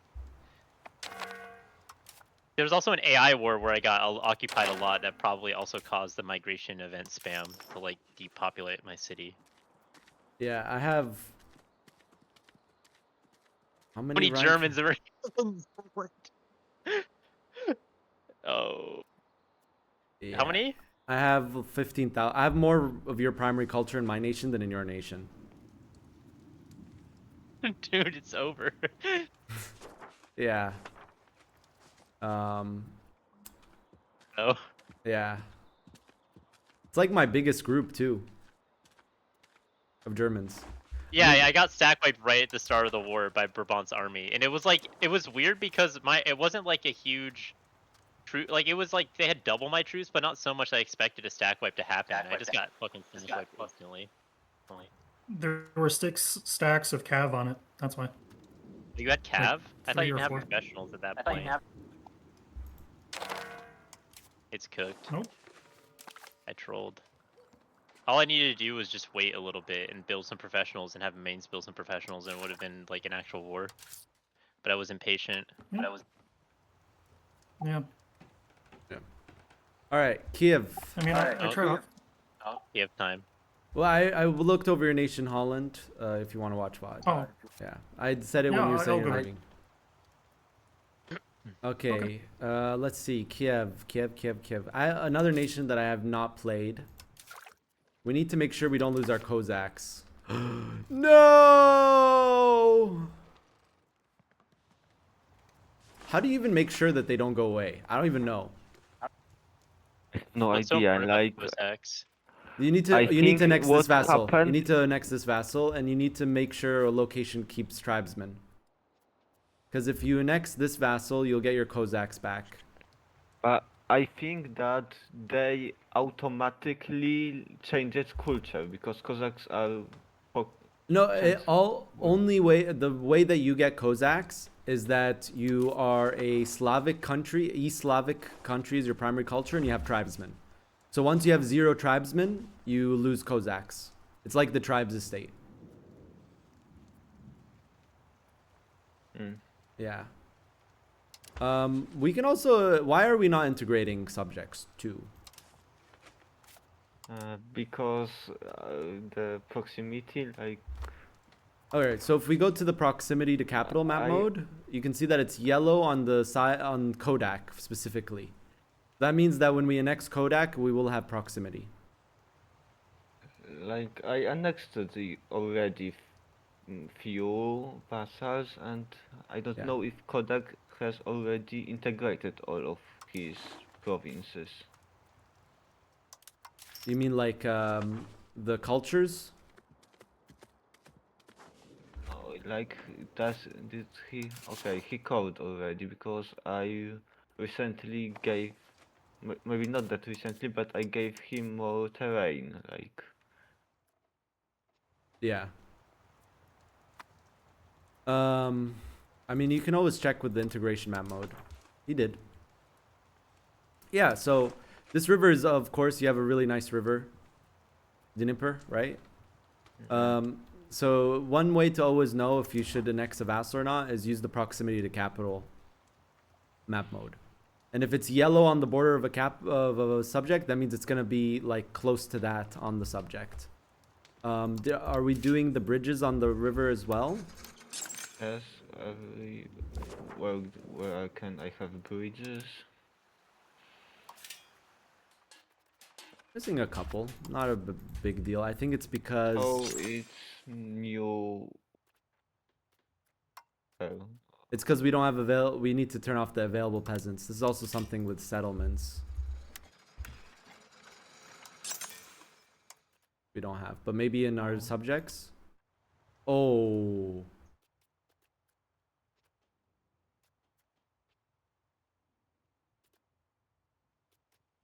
I think it might be worth building some of these in your subjects. Because POP does not increase integration cost. Just the amount of locations towns and cities. I mean, you just turn your vassals into pop farms for later. Of course, they're the wrong culture, but we can also do the thing where we like slowly, one by one, enforce culture. So, especially on the small guys. Like I already enforced culture all of Crimea's, my Crimea vassals, but they switched the culture back. Oh my god. That's funny. All of the southern vassals were. Yeah, I've had this Lithuanian. problem where they switch back too when I spam enforce. I don't know if they. Yeah, is that's there, why like, I don't plan do to fix that that, or- often. Yeah. I mean, they just or is it can just switch back. intended They just that happens constantly. the AI will just decide to switch back because it's better for them. That's just how it is. If They'd be forced to stay the it's- culture, it's- like their overlord told them to be the culture. The thing is, for the vassal, they will switch back if it's very expensive for them to accept the culture they have before. Which is the case for them. Oh, we're also not improving culture opinion, no? Are we? Oh! Oh, no! Okay, you want to do this on cooldown. It's a 50-year cooldown. You know this? Yeah, I know. To be honest, I didn't know with which country you can improve. Hover over the culture, right? And then it will say who's dominant. Yeah. Or if you have, if all of the cultures, your vassals, right? To be fair, probably that wasn't until recently that it was the most dominant. You can go into actions and then just look up culture, improve culture opinion. It's not going to show now because I just did it. But it's a 50-year cooldown on all subjects. But you do that with Crimean. Crimean only becomes 1 to accept. So you can actually start integrating all of this. And you can start integrating the Crimean land, especially the one that's downstream from the river. So specifically Kodak. And accept Crimean soon. We're behind on institutions. We're getting Renaissance and we're spreading our professional armies. How are we doing on libraries? Okay, we have a couple we can build, but I guess you just made those towns. Because I see that you're expanding a lot of towns. We're also missing temples. We want to build these immediately. 5% control. Also unrest is nice. I have balanced like estates, so I don't fear any rebellions. Yeah, but still 5 control, yeah, right? Yeah. 5 control. You are probably... No, you'll be fine. You'll probably be fine with this. You're over your Diplo cap too, so yeah, you need to start integrating subjects. You can accept Crimean. Like, you'll be over for a little bit, but it's fine. It's worth it for getting the integrated cultures. Also be easier to integrate the subject, and then that means that this entire area you can make use of, the entire south. And also when you integrate Kodak, you will get back your Kozak's estate. And that's pretty important because there's some, in age 3 and 4, there's some very OP techs that only Kozaks have.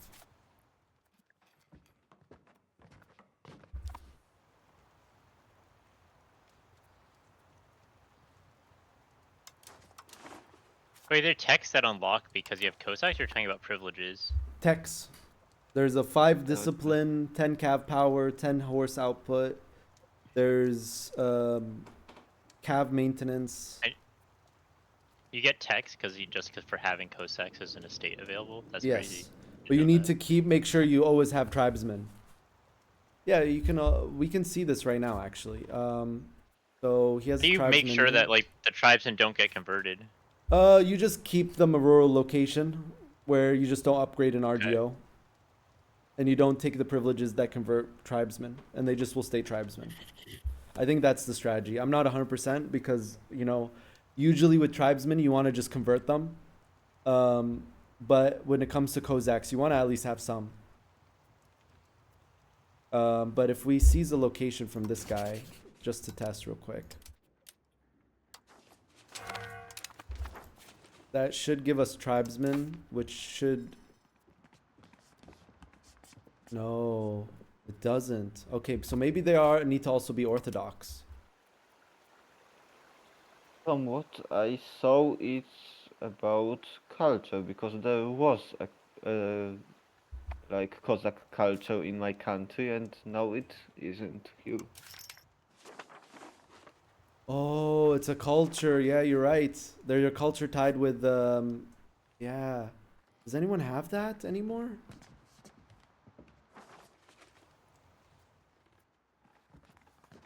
Oh no.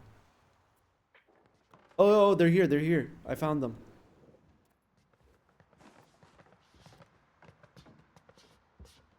There's only 20,000 left in the world.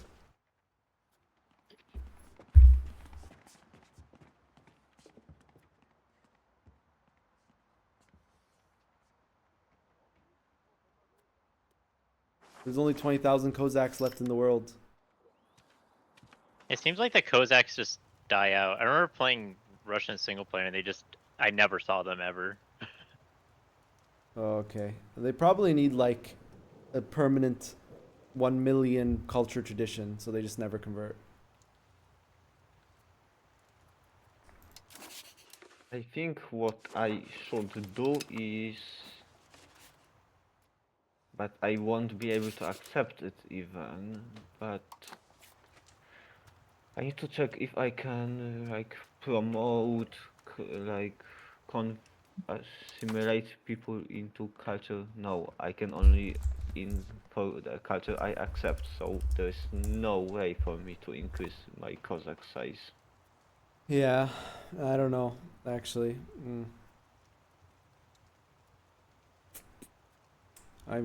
You can, once you integrate bow, you can do this Cabna action though, actually. Assembly pops in, yeah, you can do this. And turn people Kozak. No, because you can only accept that culture, I think. This one's just tolerated. But still, I won't be able to tolerate it because you need 1% to tolerate a culture. No, I removed tolerance. Let's see again. Yeah, I can still. You don't even need to tolerate.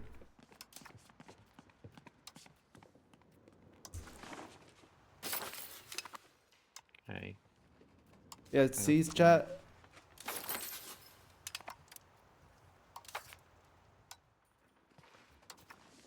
Just a second.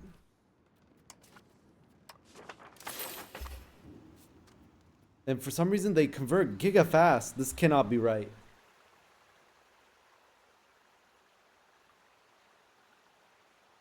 Oh wait, this can't be right. I have to reload save.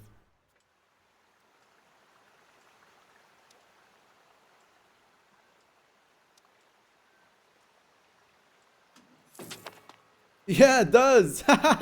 It works. And they giga convert because it's your primary pops that you're converting. Okay, scratch that and expo first. And promote Cossacks in your entire south. Forget Crimean. I mean, you have to accept Crimean to integrate them fast. Wow, wow, they're doing it so fast. Oh my god, they're doing it so fast. Look, I just generated 5,000 Cossacks.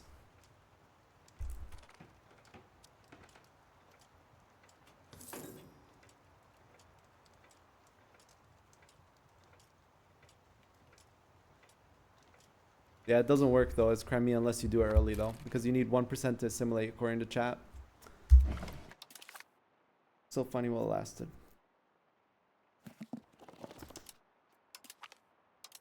Okay, what I think we're looking at Serbia next. Let's go. Good night. Good night.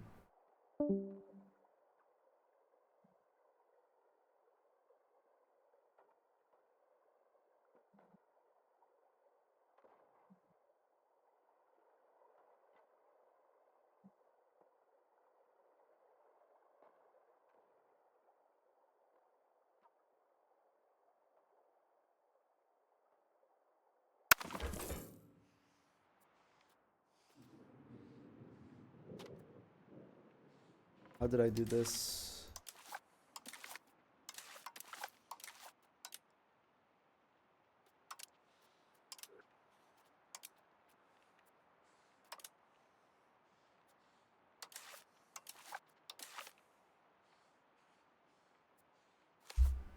There we go.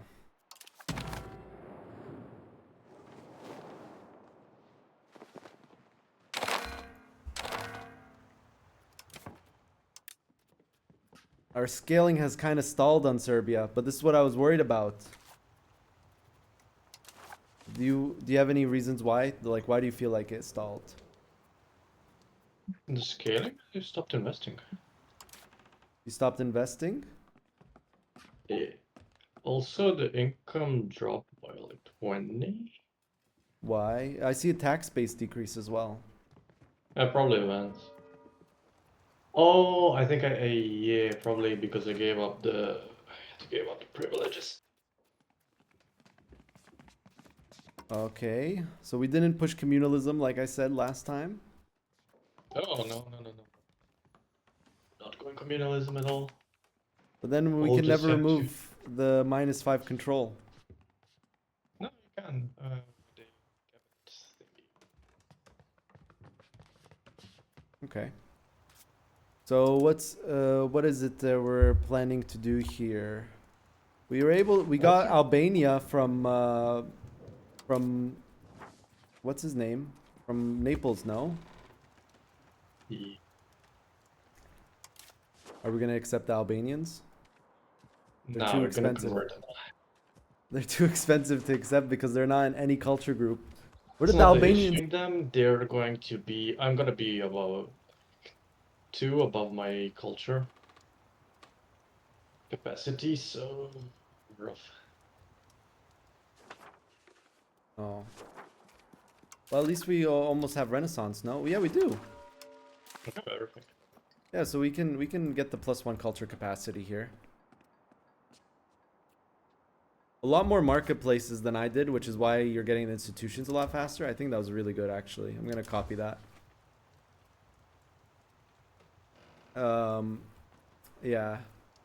The plus side is because whenever you integrate these Greek lands, they will be integrated. Did you not get the event to move your capital to Skopje? I don't want to move it. I had an option to move it to Belgrade, and I'm not sure whether that was a good idea to do it. The problem is, it's probably better land for development, but Belgrade is not good. No. But it's not built up. No, Belgrade is not good because it's going to be on the border with Hungary and it's like not in the center of your nation. I think Skopje is good though. You have a downstream river to some really nice lands. Here's a difference though. In your save, you accepted Bulgarians, right? Yeah, but I'm going to have the strongest Greek, so Greek will be cheaper too.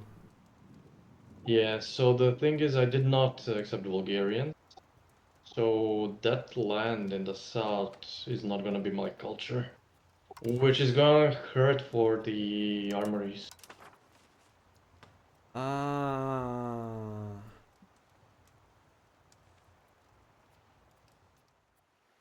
It is hills, chat, but it's also a downstream river. I don't know. Like we gotta, like our proximity is all right now with the roads. Why are we promoting migration to our capital? Just because it's the highest control? I want bigger cities. I mean, bigger towns. Oh, you want cities? Okay, yeah, you need to just tank lumber price and it will be cheaper for you. Well, since they're integrated and there's no like strong Bulgarian nations, I mean, there's a bunch of little Bulgarian shitters. What does it look like when we assimilate? They're all Serbian. My vassals are turned into Serbs. The Bulgarian ones. Yeah, but I'm talking about the Hungarian ones, right?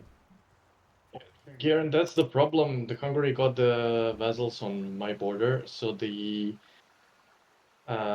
borderland between Serbia and Bulgaria is half Serbian, half Bulgarian, but they all assimilated because He turned them into one province vassals.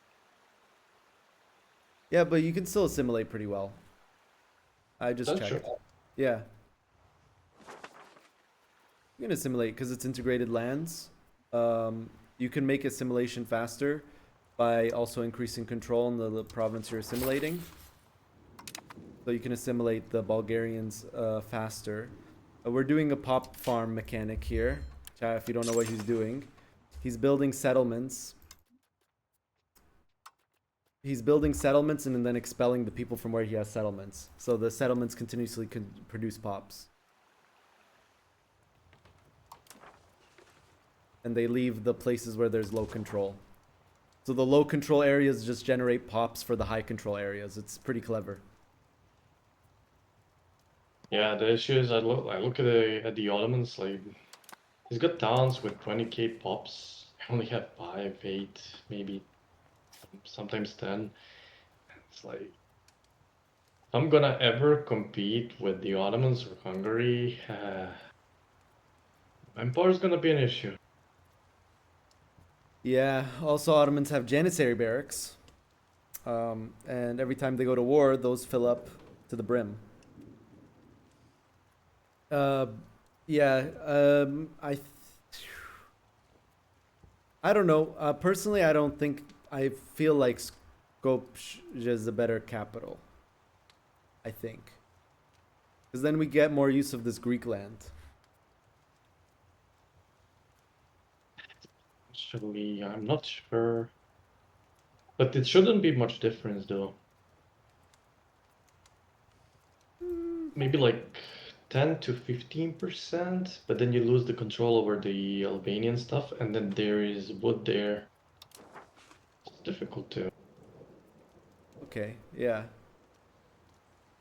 Yeah, I think also I'm in a different situation because I still have Thessaly. That was a weird situation. If you guys missed it, he took Thessaly, but then his vassal Thessaly joined in a war against Two Sicilies, and Two Sicilies was able to separate peace them because Serbia wasn't in the war. It was a really weird situation. I don't even know how Two Sicilies was able to do that.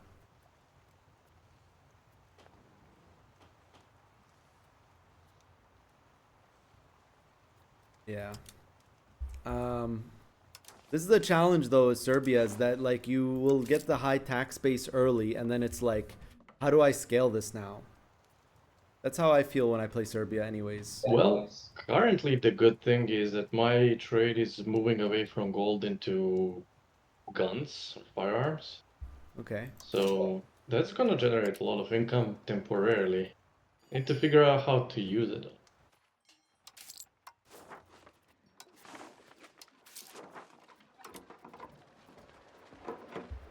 Okay, yeah.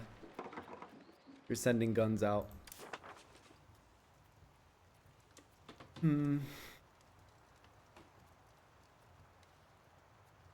Again, like, I don't know, because how do we contest the other people without expanding? And then even then, like, where do you even move your capital, dude? The topography is such a challenge here as well. Just ignore control. It's ignore control. Ignore control. Yeah. We're gonna need to start assimilating if we're not accepting Bulgarian. For sure. So that's why I'm migrating people. Okay. You're trying to bring them to your capital so they assimilate naturally? Yeah, and also to get more manpower. Yeah. And then if you make cities where you do have primary culture, you will be able to build more armories. Yep.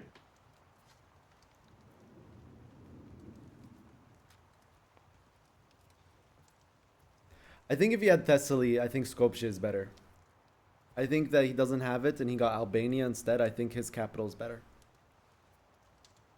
That's my take on it, at least. And then how were you able to get Belgrade? Did he just give it to you? I bought it. Oh, you bought it. Okay. And then how did you get Albania? Diplo pressure / bought it. Okay. That's good. And then, okay, if we don't have Bulgarian accepted, do we not want the vassals that Hungary took? Probably. I don't know. What can I actually do? So since I'm vassalizing Bulgaria, is there any point for me to curry favors and get the culture thingy? You can't. Who's the strongest Bulgarian? They might be. I don't... Kingdom of Bulgaria, which is free for some reason. I think if you vassalize Bulgaria, have you seen if you are able to accept, if you're able to do the action on them?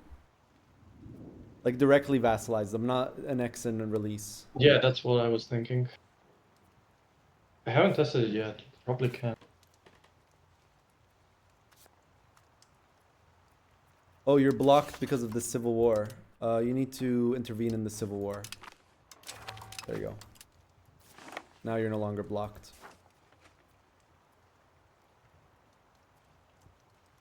Do you see what I did? Yeah. Yeah. It's So, weird Diplo spot though. Because I don't want to fight Ottomans, I don't want to fight Hungary, but then who do I fight? I mean, you're kind of limited. The only other option is Two Sicilies.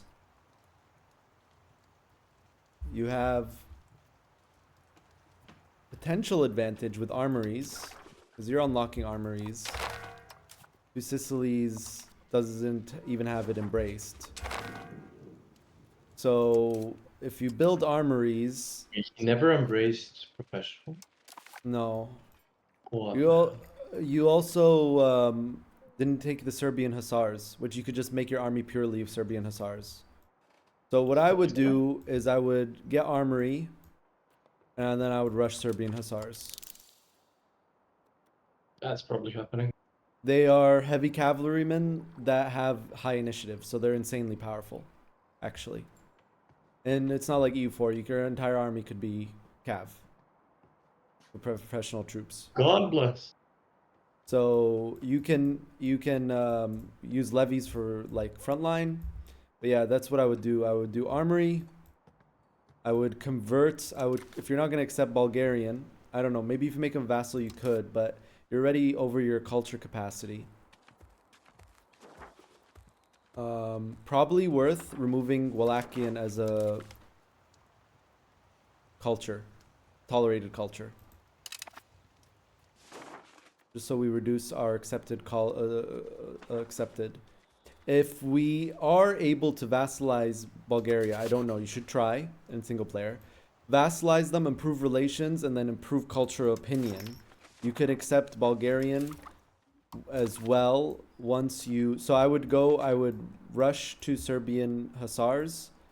Then I would go do the culture capacity tech. Then probably university, so you can build a university in your capital, and 5 paper, so you can spawn printing press in your capital. Are there any buildings that increase the culture capacity? No, I don't think so.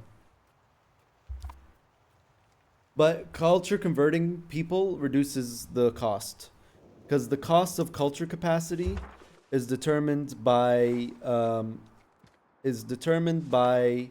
the size of the culture compared to the amount of primary culture pops you have. So the more Serbians there are in your nation, and the less Greeks and Bulgarians there are in your nation, in the world actually, the cheaper it is to accept. Does that make sense?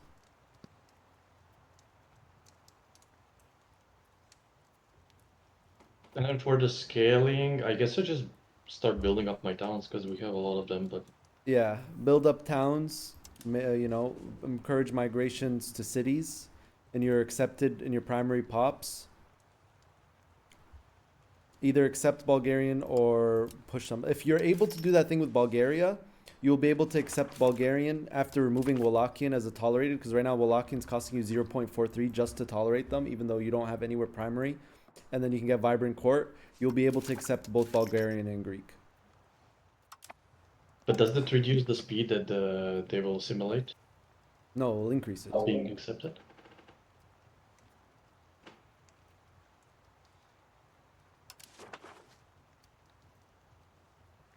Look at that literacy, dude. Pretty nice.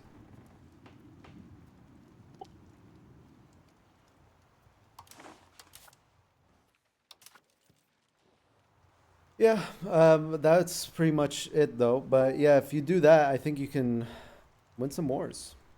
Probably not against Hungary, because Hungary's on the same. He's only like maybe 2 years behind you.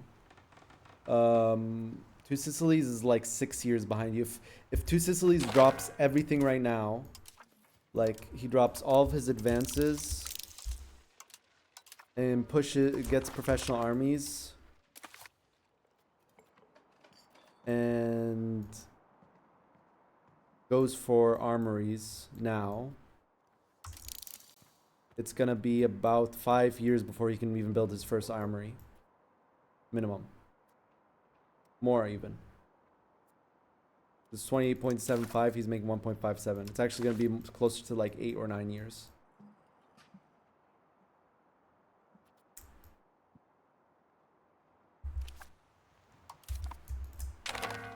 Yeah. I just wonder where I go from there after the army is finished.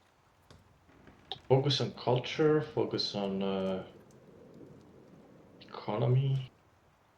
Probably if you're making good money, culture and pop growth. Let's say you get Thessaly, for example, or Epirus, whatever. You focus on culture, economy, and pop growth. You know how to maximize pop growth, yeah? Max prosperity, max granaries. And then of course, since you're Orthodox, you want to you don't want to use any of your religious influence on any other actions. Just go straight down towards double Sabbath. And then in the next age, and this is why it's important that we have a university in our capital. Okay, because if you hover over printing press and then 1%, you need to produce 5 paper and have a university. The other requisites you'll have. And you can make multiple cities have it, so it'll grow giga fast.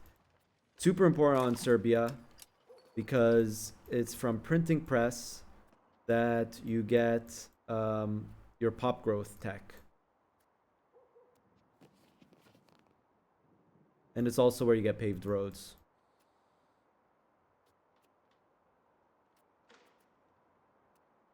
Is the unique to the culture? What? The pop growth? No, it's just because you're Orthodox. You can get 0.07 by age of discovery pop growth just for being Orthodox. Of course, we're making good religious influence now. If we use the cabinet action as well for patriarchate, we can be making 0.33 monthly. And then you said there was an estate privilege that gives more? I don't know Yeah, if I think there is one. There's 25. Where's that one? Maybe I have it, or maybe it's I know I saw it somewhere.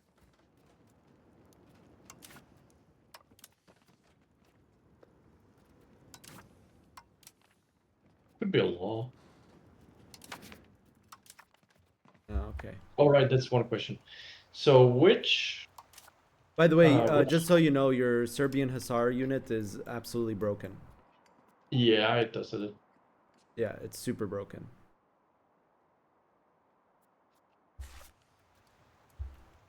Yeah, what were you gonna say? Which law is the best for education?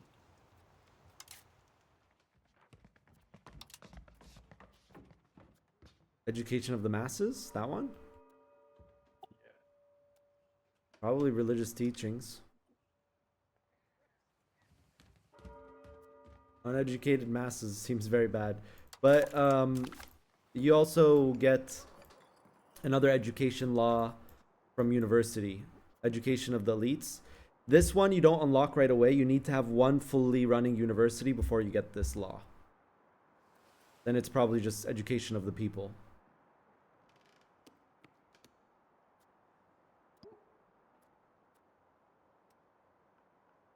Yeah. I think my biggest problem is I need to get out of spiritualism as soon as possible.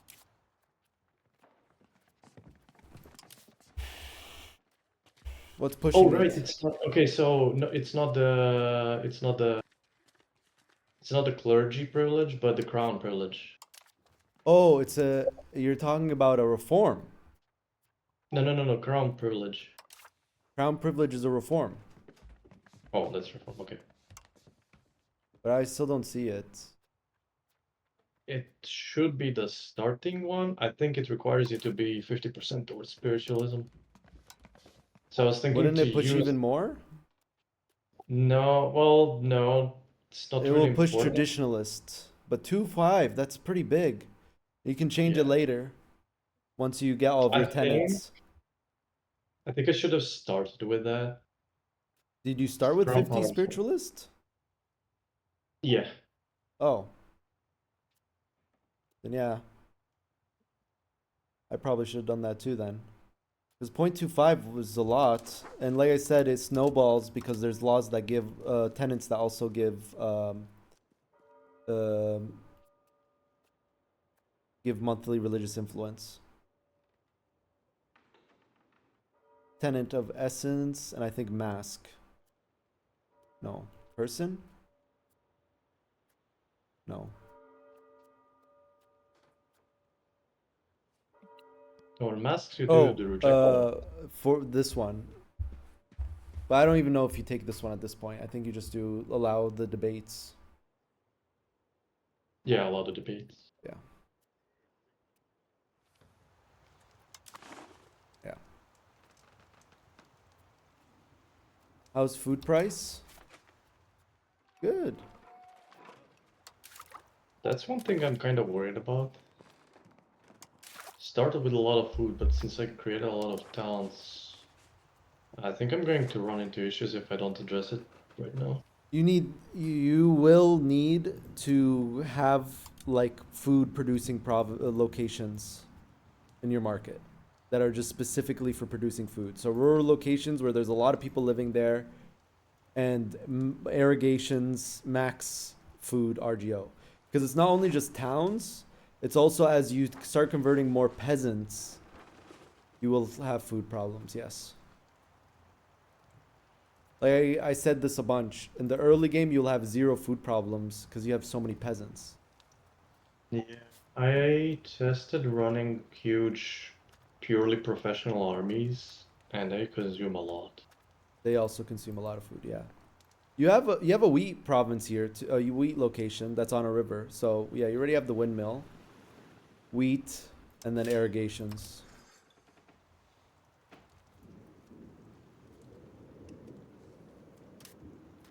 You basically want to make breadbasket locations throughout your nation.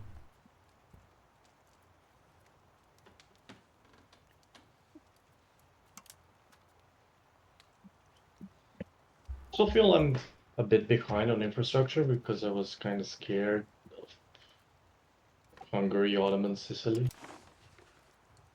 Maybe I rushed too much to the military, but... I mean, you can still take advantage of it. Right? True. Like we just saw, like you didn't know this in game because you probably thought like, oh, he has professional armies, but you can always check people's locations. That's what I was doing with Hungary. Keep looking. Yeah, I was checking the wars. You can see the army position and it shows... yeah, you can see their amount of professional troops they have, but also if they're building armories or not.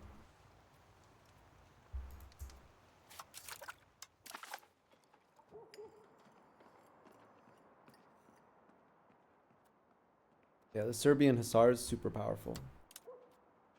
You have other military buffs later? Not really. 10% morale. I think Reformation or Absolutism. It's way later. Oh yeah, you don't have any military buffs until Age of Absolutism.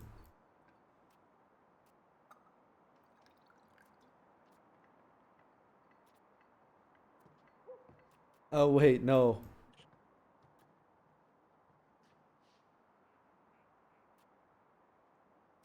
Yeah, 10 morale.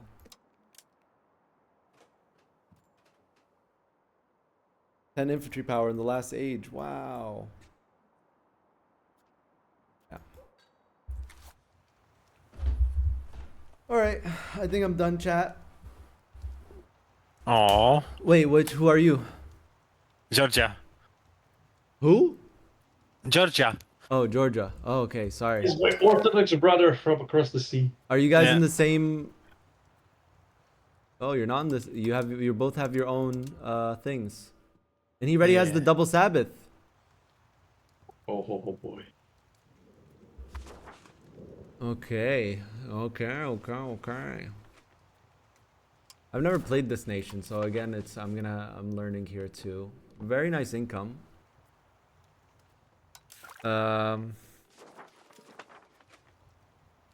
Institutions. I would have probably built more marketplaces just so we can get more institutions, but we are getting them now. Are we ready with libraries and roads? Because we want all the libraries and roads outside. We have the libraries. Do we have the roads? No. We need to... That's probably our next step, is just build roads branching from your market center, your capital. All right. Because that increases institution spread by 25%. I don't know. We can see right here.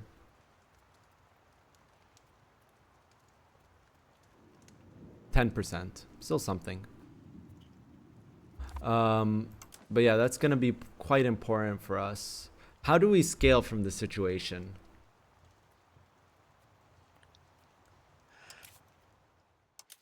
That's the question. How do we scale from this situation? I don't know. I've never played Georgia. We have a nice river. Which way does it go? Right or left? Seems right. Where's it left? No, it goes right. Okay. What's the culture to our right? Adhari and Mongolian. It's kind of scuffed. Weird town placement. Did you make this town in Gagi? Ganja? Gage? No. I did make a town in Gage. Yeah. I mean, it's good because the RGO is not that valuable, but is there any other food producing? I would have liked one in Rustavi. Since we have a livestock and a wool location in the province, and there's a big influx of food, you don't really gain much from maxing out this legumes. It's, again, you know, it's very similar to like a lot of the nations we were talking about. You want to kind of make a power base. When you have a river like this, you can make a very strong power base. How are we doing on bridges? The roads didn't look that good, but bridges are fine. But remember, you need roads to build bridges. Yeah. Well, right now, we just need to build more roads. That's the first thing I can see, is that we don't have enough roads. We do not have enough roads. Yeah, we need more roads. Yeah. Did we tank the price of roads? Yeah, I think so. But the roads are expensive in the mountains. We can make it cheaper with making more sand. Can we make sand pits? Yeah, look, and they're actually very valuable. You have like no sand pits. All right. Yeah, I'll so build some next session. make some sand pits until sand is minus 33.7. I mean, minus 33. I don't know why I said 0.7. Minus 33. So we can make roads a little bit more cheap. We can get them from minus 22 to minus 33. So 9% difference. Plus, they would be more valuable as you build more roads. Why do we expand legumes so much? I don't know. I just expanded RGOs because I didn't know what to do with my money. Are we running out of techs? Slowly, but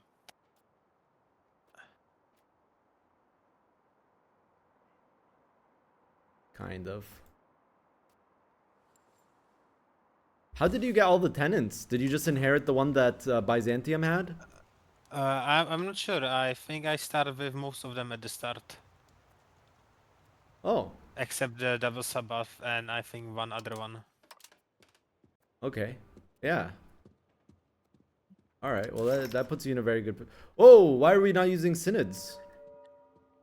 I'm not sure which to spend them on. I was thinking research progress when I unlock like the armories and stuff. They're on a 10-year cooldown, so. Oh, are they? Yeah, it's a 10-year cooldown, so you can't just keep spamming them. There's one that is proximity, I think. Oh, it's not that one. There's one that's prosperity, maybe? I forget where they are. The problem is you can't go back, so you need to know where they are. You can't say, oh, go back. You know what I mean? Yeah. It'll hover and it will show. Okay, well, there you go.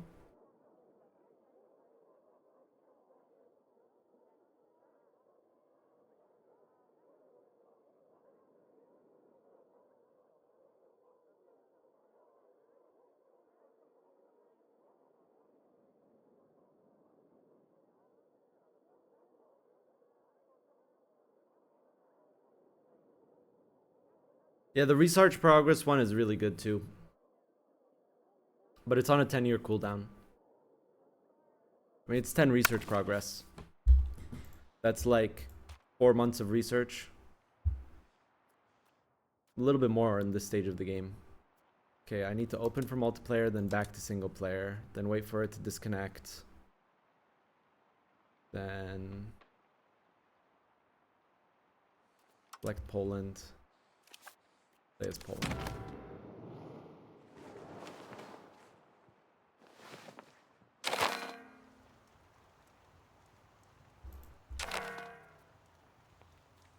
Okay, so let's see. Orthodox Synod.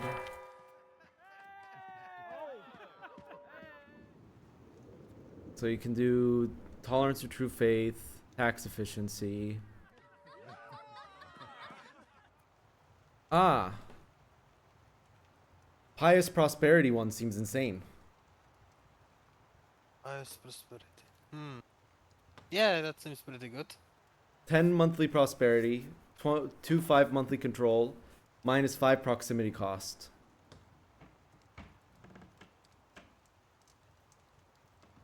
Probably should just do that, yeah. Yep.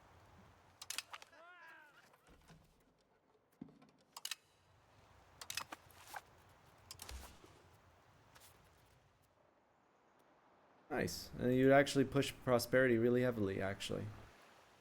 And it will help with control. That's really nice. We're gonna want cities on this river eventually. But we also need development. We're probably gonna want to use the development action on some of these provinces. I mean, the prosperity will help too.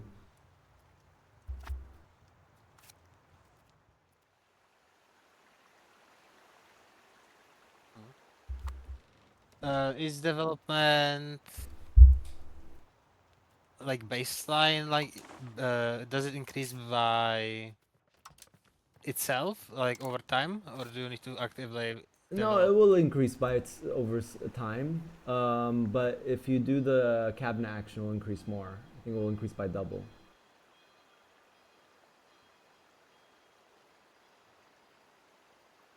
But the reason why we want development is, well, the proximity is really nice. Pop cap is also really nice. Food growth is really nice.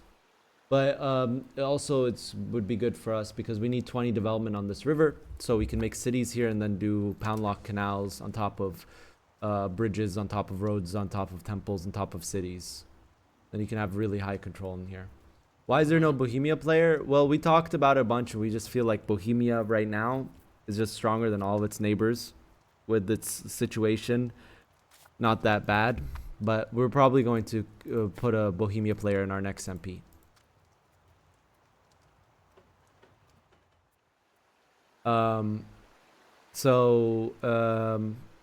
Yeah, I think we want to use those synods. We want to stop with.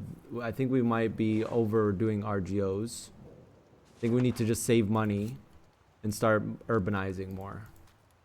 Because, you know, like we're just building a bunch of legumes. What's the value of legumes?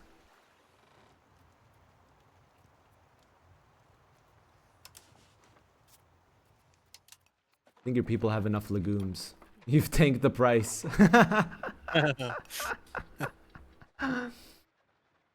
You've tanked the price of legumes. I see. Yeah. I mean, the thing is with RGOs, they'll always be profitable because they don't have an input cost. And there's no wage cost in EU5.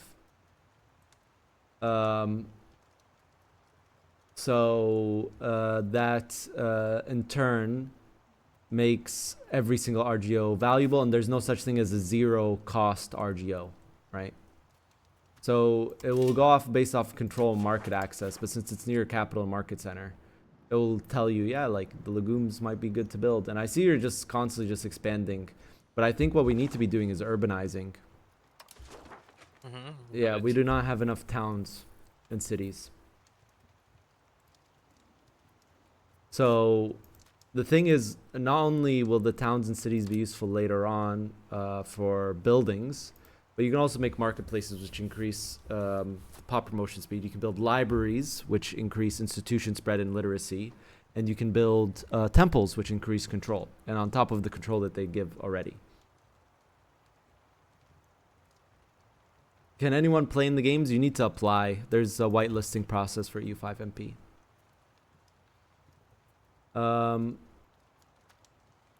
We won't be hosting for a little bit though, because we got 2 games going right now, and I might start a campaign next week, but not on my server. Outside of that, I think that's just the thing. I think we expanded RGOs too much. Yeah. Because we're about like 90 building levels, but we're at 260 RGO levels. So roads and cities, got it. Roads, cities, bridges, yeah. Roads, towns, towns first. Make your towns first, then cities after your income increases. Because your control will also be higher, which means your income will be better. The question is later, do we move our capital? Not right now. I'm not sure. Because this Shorapani might be... No, not Shorapani. Gori might be a... No, it's only one... Actually, it's 2. Might be better. I don't know. This is definitely a land nation. Are we pushing land?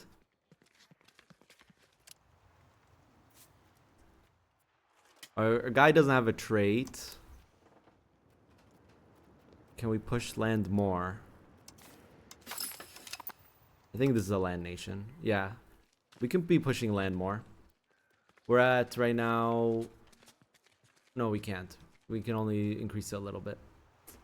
But if we give our general a trait and then also make our heir a general too... Do we have an heir? We do have an heir.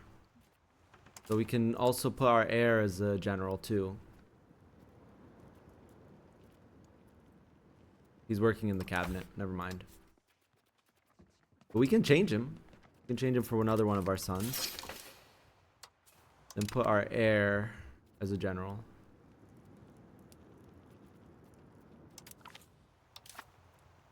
And we can push a little bit more land. There you go. To 56, 51 instead of, it's 5. Not a big difference. Something though. Yeah.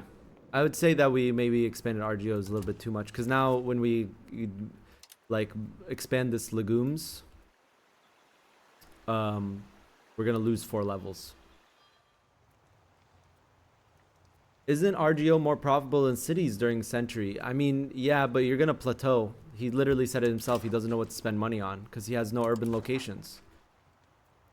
You more potential to scale in the mid and late game. He has 5 urban locations. 6 if you include this one as well. With a pops of 800k, 6 urban locations is too little.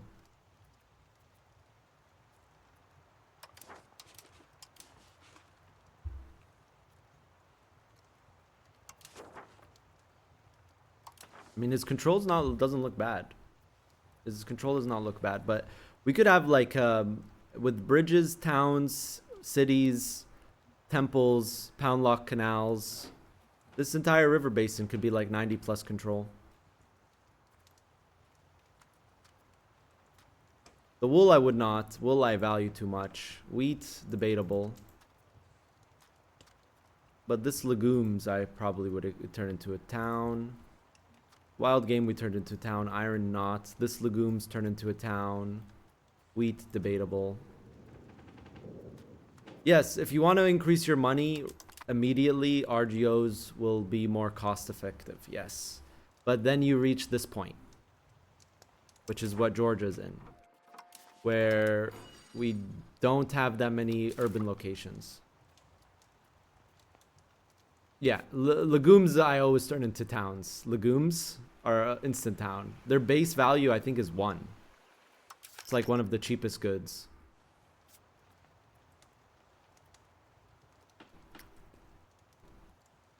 Yeah, there we go. All right, what was the other person that wanted me to do? Mains. Not bad. A lot of expansion here, starting to make manpower. We got professional armies. Banking is around the corner. How's our urban locations looking?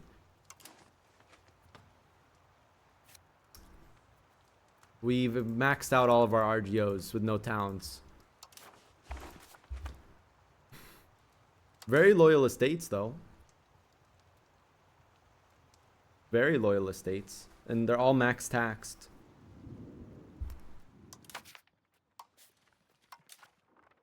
And not that many privileges either. Wait, is he stuck in a regency? I think you need to invite someone to be your ruler or something. I don't know, I haven't played as a theocracy.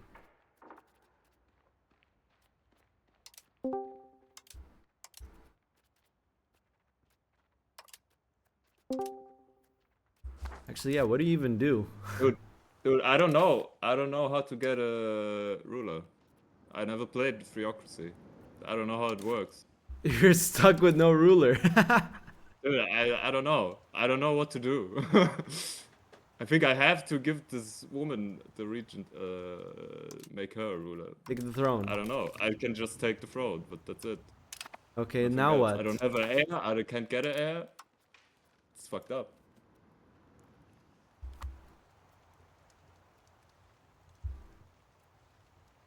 Yeah, one thing though is that it's the same thing that I've been talking a lot is, yeah, RGOs will increase our income on the short term. But now we might reach a point where we need to start thinking about our urbanization. So we did the right thing. We expanded the RGOs. And this is a common thing with a lot of nations we're watching. We expand the RGOs, but now we need to think about our next steps. How do we continue the scaling?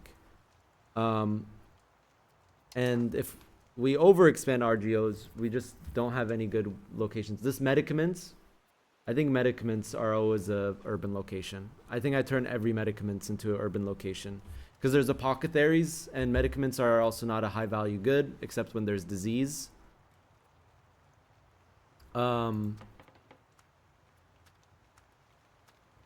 Beeswax, no. Marble, no. Stone, probably. Probably want to do on this river though. Which way is downstream? I think both is downstream. It's kind of weird.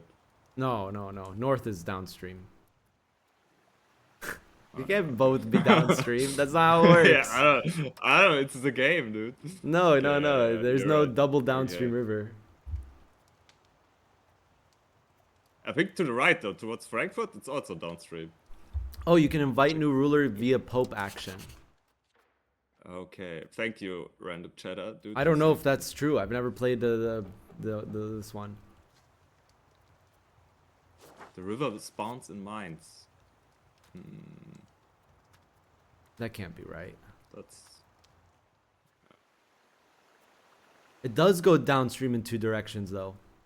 It's a different river towards Frankfurt. Yeah, but look, it goes downstream right and it goes downstream north. Yeah. That's really pog. What the hell? That's such a good capital location. Wow. I mean, it's the same thing though. I sound like a broken record here. Land focus. Surprise, surprise. This isn't a naval nation. But we have 2 little urban locations. It's gonna be, it's gonna stall us out. Basically, what's gonna happen is we're gonna reach a point where we have all our RGOs, and then what? We build all the buildings in our cities, and then what? I think here it's gonna be hard pushing land because we have a female ruler. Centralization early, I like it on this nation. Full spiritualist to convert the pops that are already Catholic. He's a theocracy. He starts like that, chat, but still, it's still funny to see.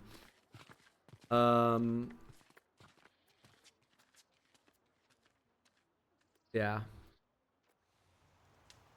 Fix your values, build RGOs, build towns. I mean, but we're seeing here there's too many RGOs. Because look, I have like here, this is a town. You need to stop at 5 here. Probably this one a town. Beeswax, no. Mercury, no. Fruit. Leave it a rural location. Conquer Frankfurt at some point. I think it's a free city though. I don't know how that works. The emperor defended. The emperor, your ally says he'll defend Frankfurt? No, the emperor said he would. Or he said I have to pay him or some shit, but I'm not gonna do that. I can call him in though. I think he's allied to like someone else, and I can call him in. Unfortunately, we can't make our ruler a general. So no, we can't push land that way. We're gonna have to figure out. I can.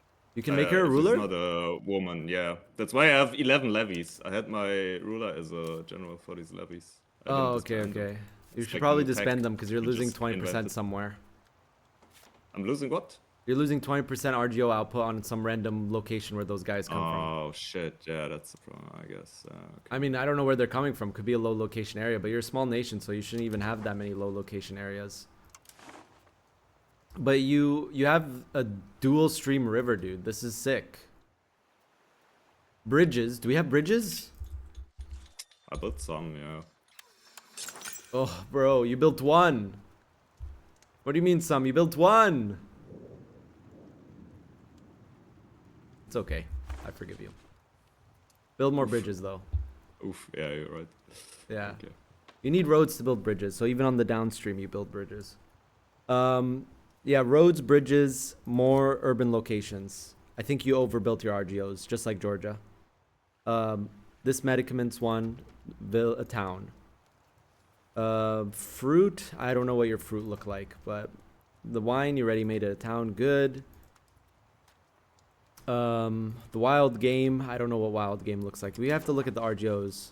There seems to be a lot of wild game in the area. I think we overbuilt this wild game. This wheat, let's look at the province. There's a wild game and the livestock in here. You don't need this wheat. You can turn this also into a town. Legumes, insta-town, but you don't have any pops here. Sad. Oh! Yeah, I wonder where they went, dude. I wonder where they went. Oh, yeah. Wait, what's your culture? Rhine Franconian. Okay, weird. they're in Poland. That's weird. River have more proximity cost reduction, so building gravity load is pointless at this point for what I've seen. No, chat. They don't stack, but you need a road to build a bridge.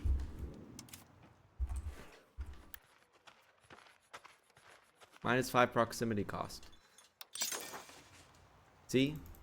We can't build a bridge here, even though there's a river. Why? Why can't we build a bridge here? There are 0 roads. Fake news.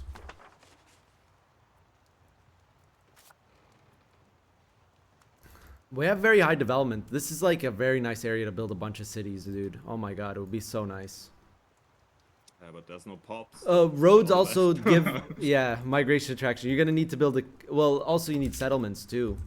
You're missing settlements. Also remove available peasants. So when you go on the settlements, are you watching my stream? Yeah. Go click settlements, remove available peasants. Boom, boom, boom. 4 settlements to build. Oh yeah. Sure. Another thing, make sure your prosperity doesn't go to 0, and make sure also you don't have starving provinces, or your pops will go to me or Hungary. I know. But then you get like a sickness, and then you immediately get this event that they went to. The moment you get the sickness, do this cabinet action. Recovery effort.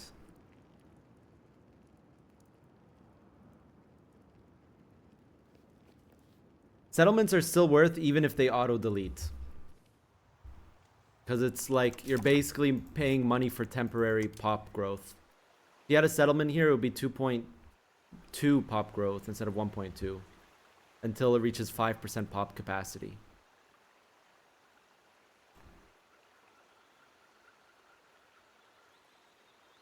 And you can delay them further by like building. So let's say you have a settlement somewhere.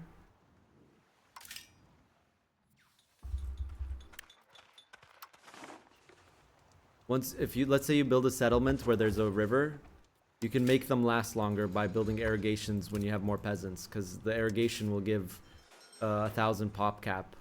So you can make the settlement last longer. How much longer? I don't know. A couple more. They delete at 5%, not at 10%. Almost certain on that. Alright, anyone else, chat? Again, Nation Review was longer than the other one. Than the session. Let's take a quick look at Poland. Got a question.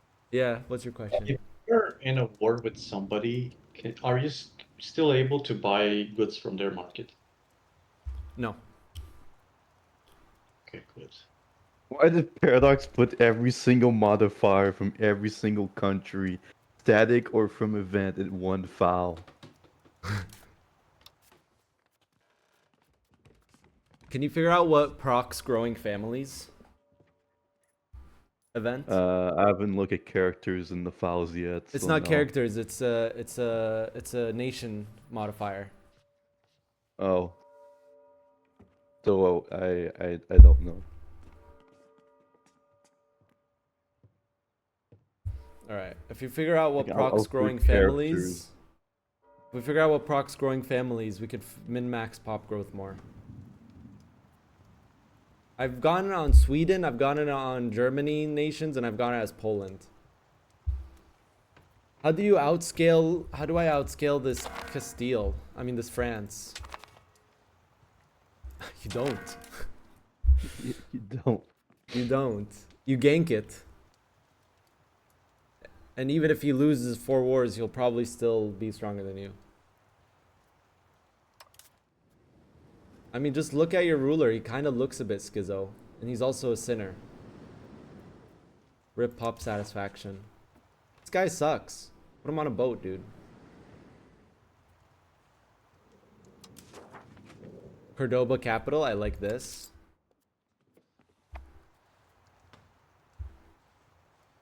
At the top right where it says 3. He's erratic. Monthly legitimacy. Nice. Order of St. George. Nice. And he's passive. Estate power 50%. Until their death. Bro. Put this guy on a boat. End his misery.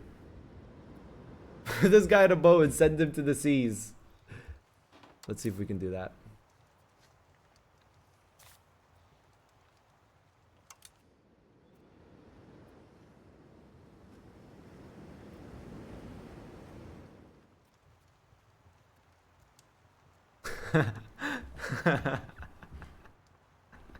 Kill this guy. Kill this guy. I think it got patched out. But you used to be able to just put rulers on boats and do the thing. Let's end his misery, dude.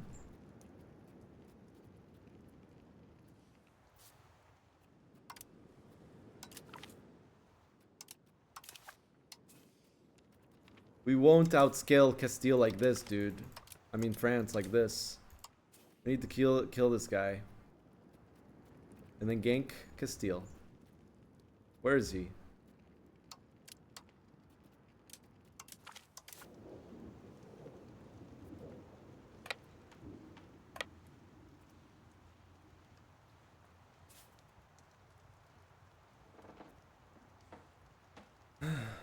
Yeah. Any other questions, chat?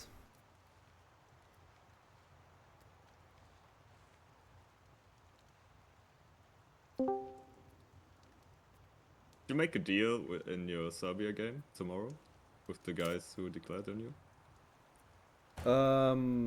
I think we're just gonna delete the war since it was made by AIs, and they can just start it over again if they want it.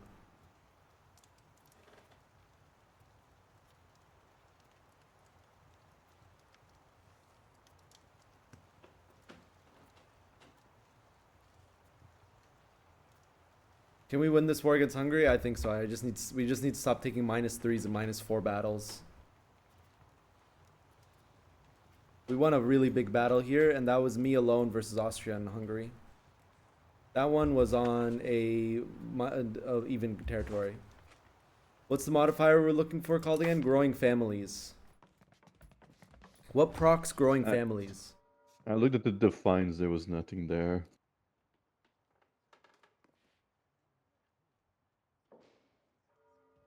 What's the event ID?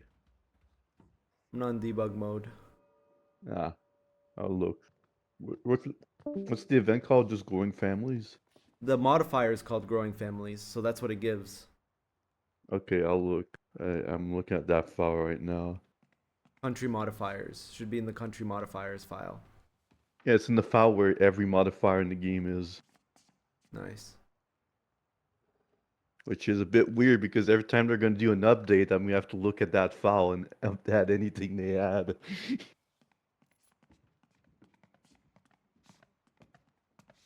Where is it? I'm loading the wrong folder. Loading screen. No, it's main menu, not loading screen. Growing families, category, country. Okay, I know what the modifiers, but it doesn't say the triggers. We found the That gives, like- modifier. Wait, we have the event. Gives 0.1% pop growth for 10 years. Yeah. Okay, well, I'll go look at events then. It's probably a random event, if I had to guess.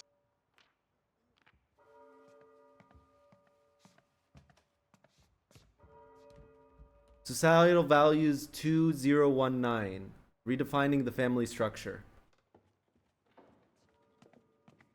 What's the triggers?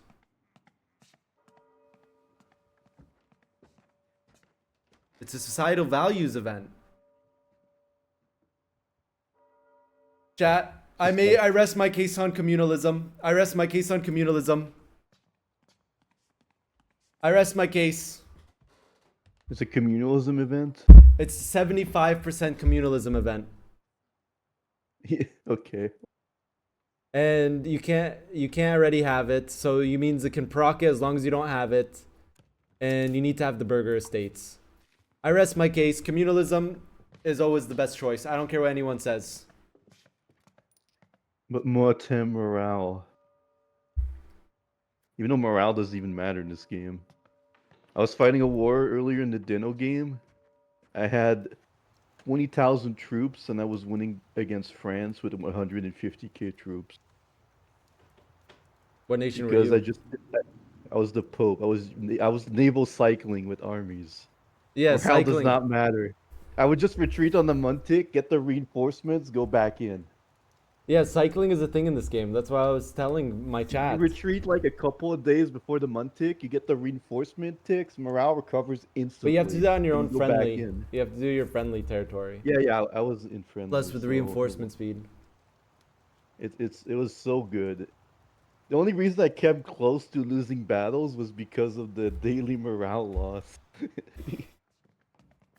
The daily morale loss was killing me. So anyone can get growing families, that means? I thought I've only gotten in Germany, Poland, and Sweden.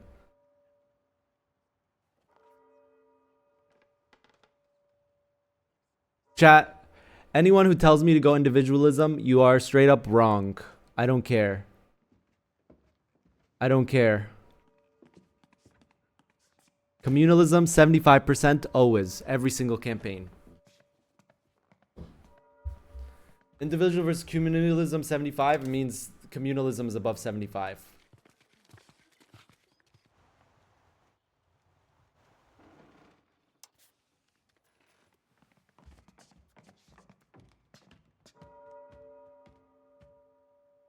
$76.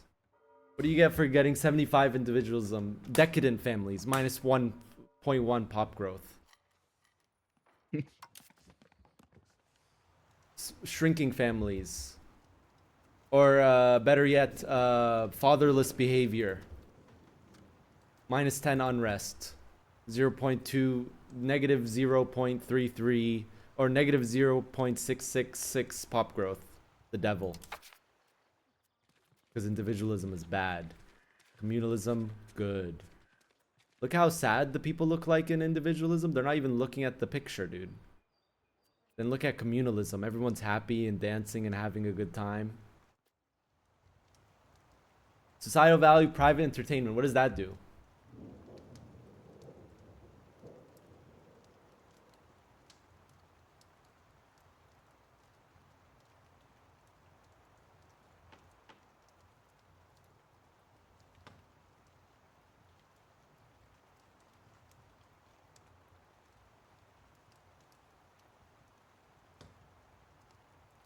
What? Redefining the family. So there is a new. Wait, what?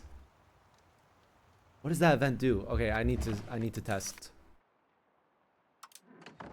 I'm just gonna trigger the event. I'm gonna copy this. Yeah. Stream. I want to go to bed.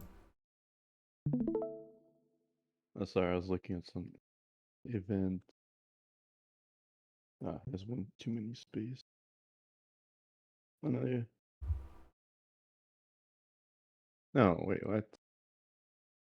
No, that's not the right ID. I've seen this event multiple times. No, that's not it. Did you do 214? 2014? Yeah. Yeah, 2014. Look, it said we have less than negative 75 individualism versus communalism. This event kind of sucks. Man, this is not the right idea. Oh, it's maybe 240. No, it's 240.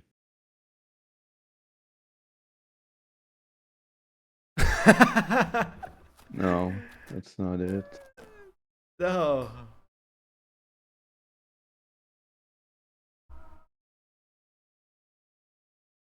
No, that was it. 240. That was it? Yeah. Tricking the family? Drinking the family, yeah. This is it. Town and city migration attraction. That's it? And you lose stability? I rest my case.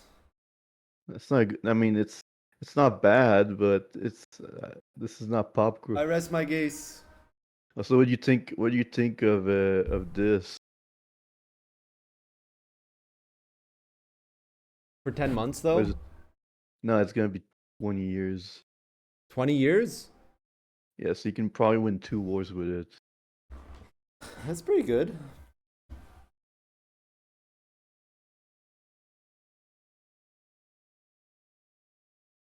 So you're MP, he's MP modding.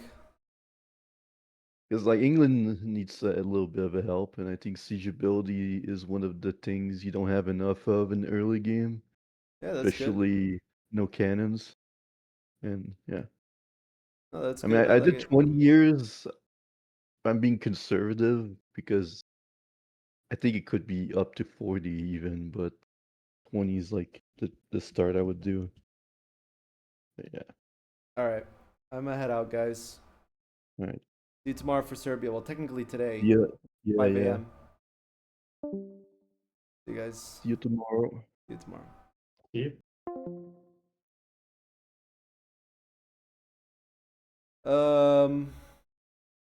Guys, I rest my case. It's Laser. I think you need to reconsider your individualism meta. Communalism is just better, dude. It's too late. I didn't know about that badge. Communalism is the way. I saw army morale, I clicked it.